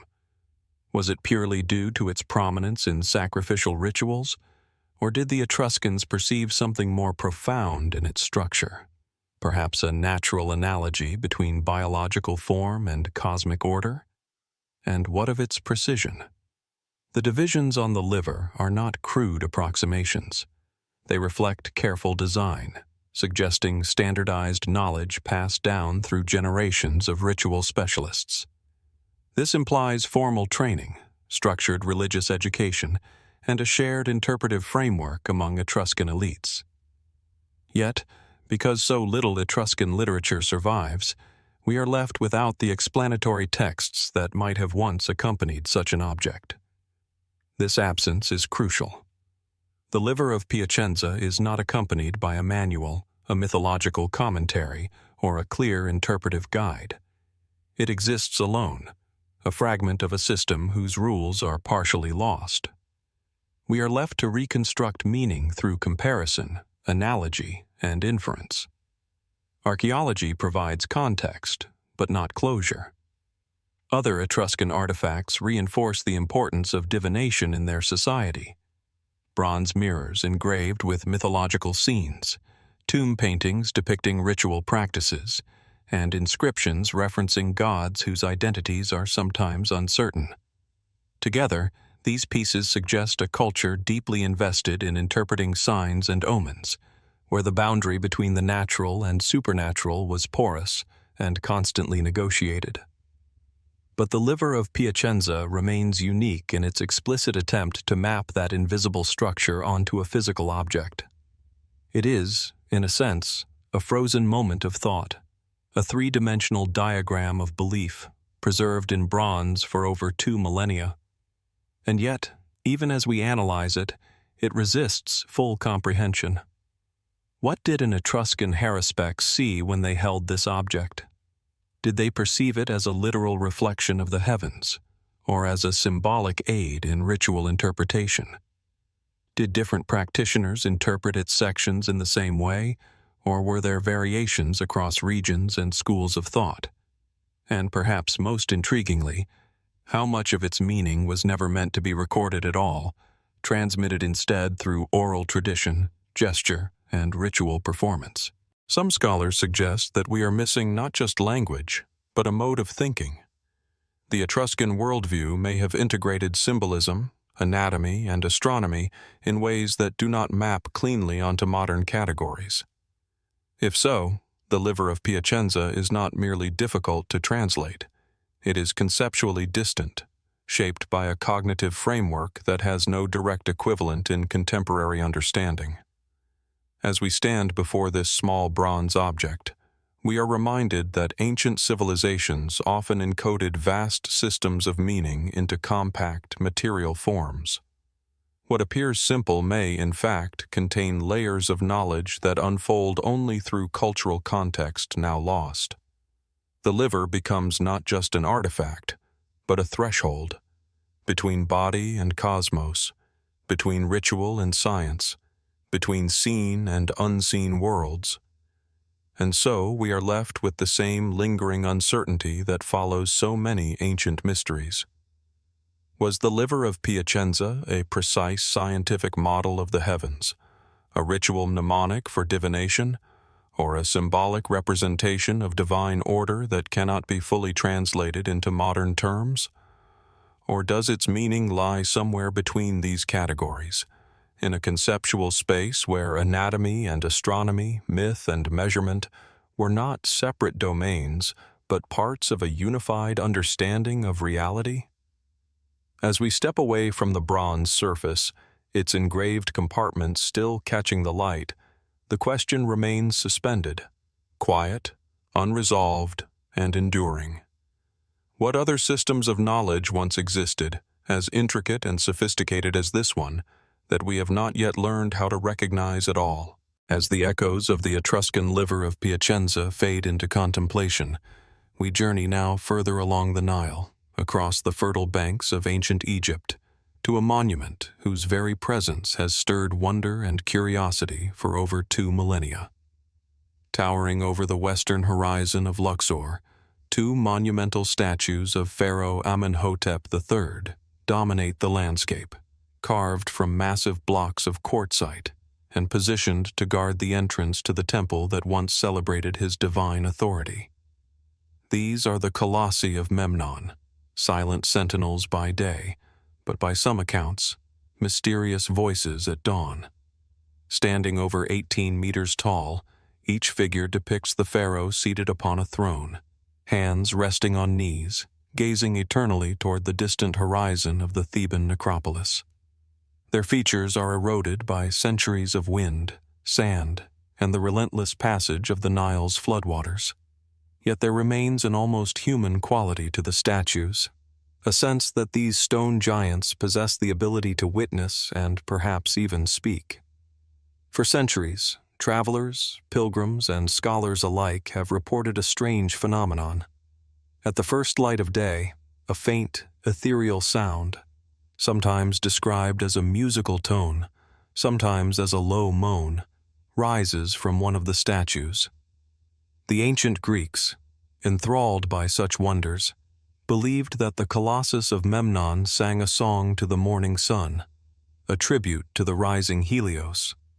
The phenomenon was first recorded in detail by Strabo and Pausanias, Greek travelers who visited the site in the 1st century A.D. Strabo describes the sound as a gentle whistle or a musical note, noting that some listeners interpreted it as the voice of Memnon himself, the mythic Ethiopian prince of the Trojan War, who was said to have been killed by Achilles. The connection between Greek legend and Egyptian statuary might seem whimsical to the modern observer, yet it underscores a profound human desire to hear the divine or the supernatural in the material world. Archaeologists and engineers have long sought to explain the acoustic mystery of Memnon. By the 19th century, the prevailing theory was that the sound arose from natural processes within the stone. The colossi were constructed from quartzite blocks transported from quarries near Aswan, a material known to expand and contract with changes in temperature and humidity. Some researchers propose that at dawn, when the cool desert air meets the warming stone, slight cracks and cavities within the statue resonate, producing the reported tones. Modern experiments suggest that moisture seeping into fissures, combined with the stone's unique composition, could indeed create vibrations audible to the human ear under specific conditions. Yet the phenomenon is not entirely consistent. Witnesses have noted that the sound varies in tone, duration, and intensity from day to day, and even disappears entirely under certain conditions. How could a natural process produce such unpredictability? Could there be factors still unknown, perhaps microstructural features of the quartzite, subtle environmental interactions, or even deliberate ancient engineering designed to amplify the effect? The 18th dynasty was renowned for architectural ingenuity and precise craftsmanship. Is it conceivable that Amenhotep III's artisans embedded a form of acoustic architecture into the very fabric of these statues? Some scholars suggest that the phenomenon may have had ritual significance. The pharaoh was considered divine, a living god whose authority extended into the spiritual as well as political realms. The morning sound of the Colossus could have been interpreted as a celestial message or a daily affirmation of his eternal presence. Imagine, in antiquity, priests or pilgrims hearing the dawn song and understanding it as communication from the divine, a mystical acknowledgement of Amenhotep's power and connection to the gods. This interpretation situates the phenomenon not merely as a curiosity of physics, but as a deliberate bridge between human perception and cosmic order. Despite centuries of observation, however, the exact mechanics remain elusive. The colossi themselves have suffered significant damage over the millennia. An earthquake in 27 BC reportedly caused one of the statues to crack, coinciding with an increase in acoustic activity. Could the crack have created a resonating cavity, giving rise to the first documented singing? If so, the phenomenon might be an accidental byproduct of destruction rather than intentional design. Yet this raises further questions. Why did the sound persist for centuries, and why does it sometimes vanish entirely? Natural explanations, while compelling, seem incomplete. Adding to the enigma are historical accounts that describe variations in the sound corresponding to social or political events. Roman visitors recorded changes in the Colossus's morning song that coincided with periods of unrest or significant ceremonial events in the region. Could these accounts be retrospective interpretations, a human projection of meaning onto natural phenomena? Or is it possible that the interaction between stone, weather, and human activity created an acoustic system sensitive to subtle environmental shifts, something akin to an ancient seismograph or weather gauge unintentionally encoded in granite and quartzite? The colossi of Memnon are not only remarkable for their acoustic properties, but also for the broader historical context they represent. Amenhotep III ruled during a period of unprecedented prosperity, monumental building projects, and intricate diplomacy. The statues themselves were part of a vast mortuary complex, aligned with temples, pylons, and avenues of sphinxes that structured the Theban landscape. In this sense, the singing phenomenon can be seen as an extension of the pharaoh's desire to leave an enduring mark upon the land and sky, a sonic echo of power that continued to speak even after his death. Modern researchers continue to study the colossi using laser scanning, acoustic modeling, and material analysis, attempting to correlate the sounds with internal structure, temperature changes, and moisture levels. These studies reveal that the phenomenon is subtle, often faint, and highly dependent on specific conditions, supporting both natural and engineered explanations. Yet the human fascination with the colossi persists not merely because of the sound itself, but because of what it represents: a convergence of art, science, and spirituality in a single monument. Speculation extends even further. Some fringe theories propose that the colossi were designed as part of a sophisticated acoustic observatory, capable of monitoring celestial or terrestrial phenomena through vibrations. Others suggest metaphysical interpretations, that the statue's song was meant to resonate with the earth itself, a kind of harmonic communication between the human and the divine. While these ideas remain speculative, they underscore the profound sense of mystery that surrounds the site. What is certain is that the colossi of Memnon continue to captivate the imagination. Standing at dawn, bathed in the pale light of the rising sun, one can almost hear the faint vibration that so mesmerized ancient travelers. It is a reminder that the ancients, though separated from us by millennia, were observers, experimenters, and dreamers, attuned to subtleties in the natural world that we might easily overlook. And so the question remains, unresolved and haunting. What was the original intent behind the Colossi's morning song? Was it a fortunate accident of natural physics, an ingeniously designed acoustic marvel, or a mystical expression of divine presence? Did Amenhotep III himself know that his likeness would, 2,000 years later, continue to stir awe and wonder with a sound that seems to emerge from the stones themselves? As we stand in the shadow of these monumental figures, listening to the wind ripple across their weathered surfaces, we are reminded of the enduring human fascination with the unknown. Some mysteries, like the Colossi of Memnon, straddle the line between the tangible and the ethereal, challenging our understanding and inviting us to consider that, sometimes, the world speaks in ways we are only beginning to perceive. The Colossi remain as they have for millennia, immense, enigmatic, and alive with unanswered questions. What other acoustic secrets lie embedded in the stones of the past, waiting to be heard by those patient enough to listen? As the morning light fades from the shadows of the Colossi of Memnon, our journey turns across the vastness of the Americas to a land of dense jungles, meandering rivers, and civilizations that flourished long before European contact. Hidden beneath layers of soil and centuries of tropical growth, colossal faces emerge, faces carved from stone, larger than life, with eyes that seem to watch from eternity. These are the Olmec colossal heads, enigmatic sentinels of a civilization that has left behind few written records, but monumental clues that continue to puzzle historians and archaeologists alike. Scattered across the Gulf Coast of modern-day Mexico, particularly in the states of Veracruz and Tabasco, these heads range in height from nearly 2 meters to over 3, each weighing several tons. They are carved from basalt, transported from distant volcanic sources, sometimes hundreds of kilometers away from the sites where they now stand. The sheer scale of this endeavor, moving enormous stone blocks through dense forest and swampy terrain, speaks of a society with remarkable engineering skill, organizational prowess, and perhaps a spiritual or political imperative to create lasting symbols of power.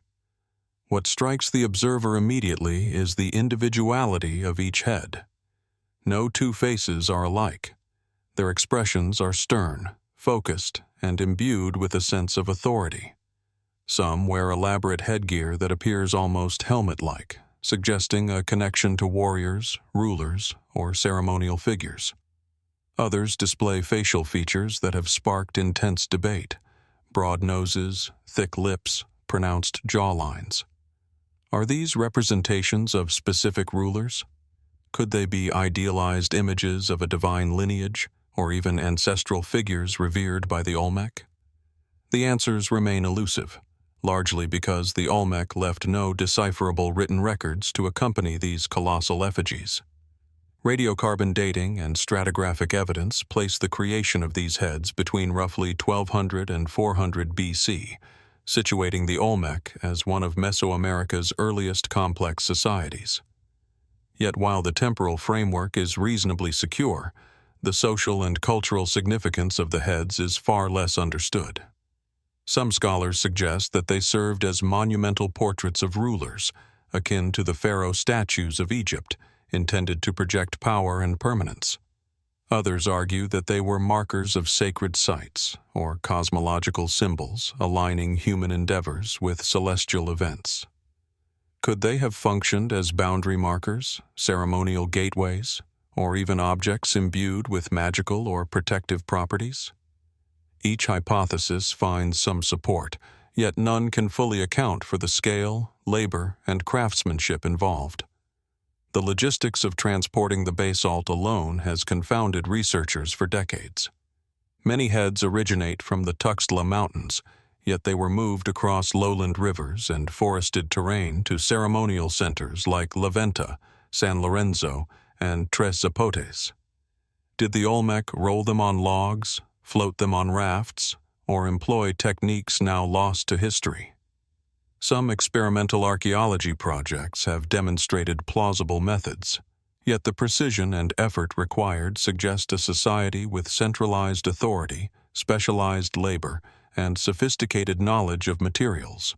An advanced civilization operating in a region where agriculture, trade, and monumental architecture converged to create an environment ripe for innovation. Beyond the engineering marvel lies the deeper enigma of symbolism.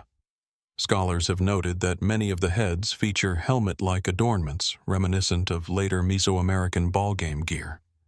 Was this intentional, connecting the heads to ritual sport, warfare, or celestial myth? Some interpretations suggest that the Olmec saw rulers as mediators between human and divine realms, and that these colossal faces were intended to assert that presence, both spiritually and politically. Others speculate that the individualized features encode genealogical information, preserving the likenesses of leaders across generations in a form designed to endure far beyond the natural life of their subjects. Yet for all the plausible interpretations, the Olmec heads remain frustratingly silent. Unlike the colossi of Memnon, they produce no sound, offer no inscriptions, and provide no straightforward narrative. Their faces are frozen in time, staring across centuries as if daring us to understand their significance. This silence has invited speculation, sometimes venturing into the extraordinary. Fringe theories propose that the heads represent ancient visitors or even extraterrestrial beings, interpreting the unusual facial features as evidence of contact beyond Earth. While such ideas remain outside mainstream scholarship, they underscore the profound sense of mystery that these statues evoke.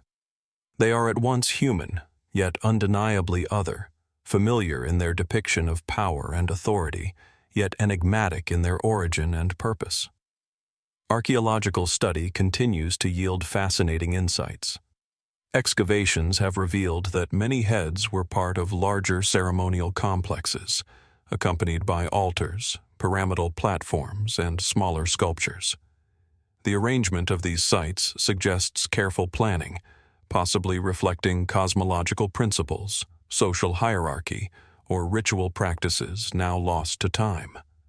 Additionally, some heads were deliberately buried or modified over centuries, hinting at changes in religious belief, political power, or cultural priorities. Why were some heads toppled or buried? Was it symbolic, practical, or both?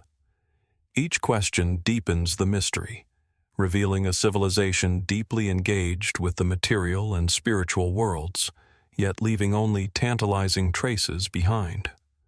The Olmec civilization itself provides another layer of intrigue.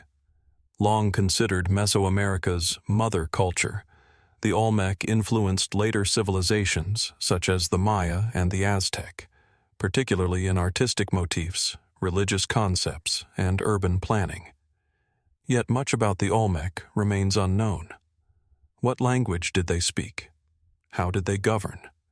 How did their beliefs and rituals shape the creation of these monumental heads?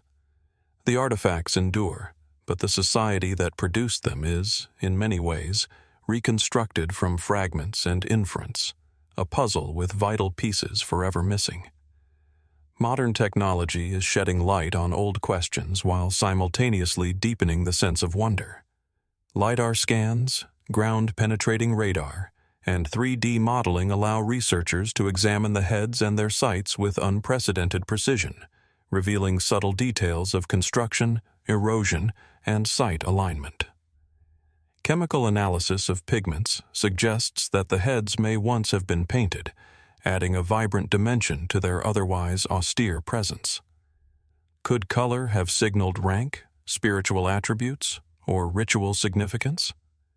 Each discovery expands our understanding, yet also raises new questions, demonstrating the enduring complexity of Olmec culture. Even the choice of facial expression carries mystery. The serene, yet sometimes stern, countenances convey a sense of watchfulness, as though these figures were intended to observe both the living and the spiritual worlds simultaneously. Their gaze extends across centuries, a silent assertion of presence and authority that continues to resonate today. Could this deliberate expression reflect a sophisticated understanding of human perception, psychology, or symbolism? Or is it simply the product of artistic convention? The truth may lie somewhere between intention, cultural expression, and the practical demands of monumental carving. As we stand at the edge of the ancient plazas, considering the Olmec colossal heads in their full context, we confront the enduring tension between evidence and imagination. They are products of human ingenuity, Yet their scale and mystery invite speculation that stretches beyond the material world. They are archaeological artifacts, yet they speak to something more profound, a human desire to leave a lasting mark, to project identity and authority across time, to communicate across centuries when written language might be absent or incomplete. Ultimately, the Olmec colossal heads remind us that history is not always a linear narrative of facts and dates. It is a mosaic of human endeavor, belief, and mystery. These silent giants invite us to ponder questions that may never be fully answered. How were they made? Why were they placed where they stand? What stories, now lost, did they once tell? And above all, what does it mean that these enormous, carefully crafted faces have survived, staring across centuries, demanding to be acknowledged, yet refusing to reveal their secrets completely? In their quiet majesty, the Olmec colossal heads stand as a testament to the ingenuity, vision, and enduring mystery of a civilization whose echoes continue to shape our understanding of ancient Mesoamerica.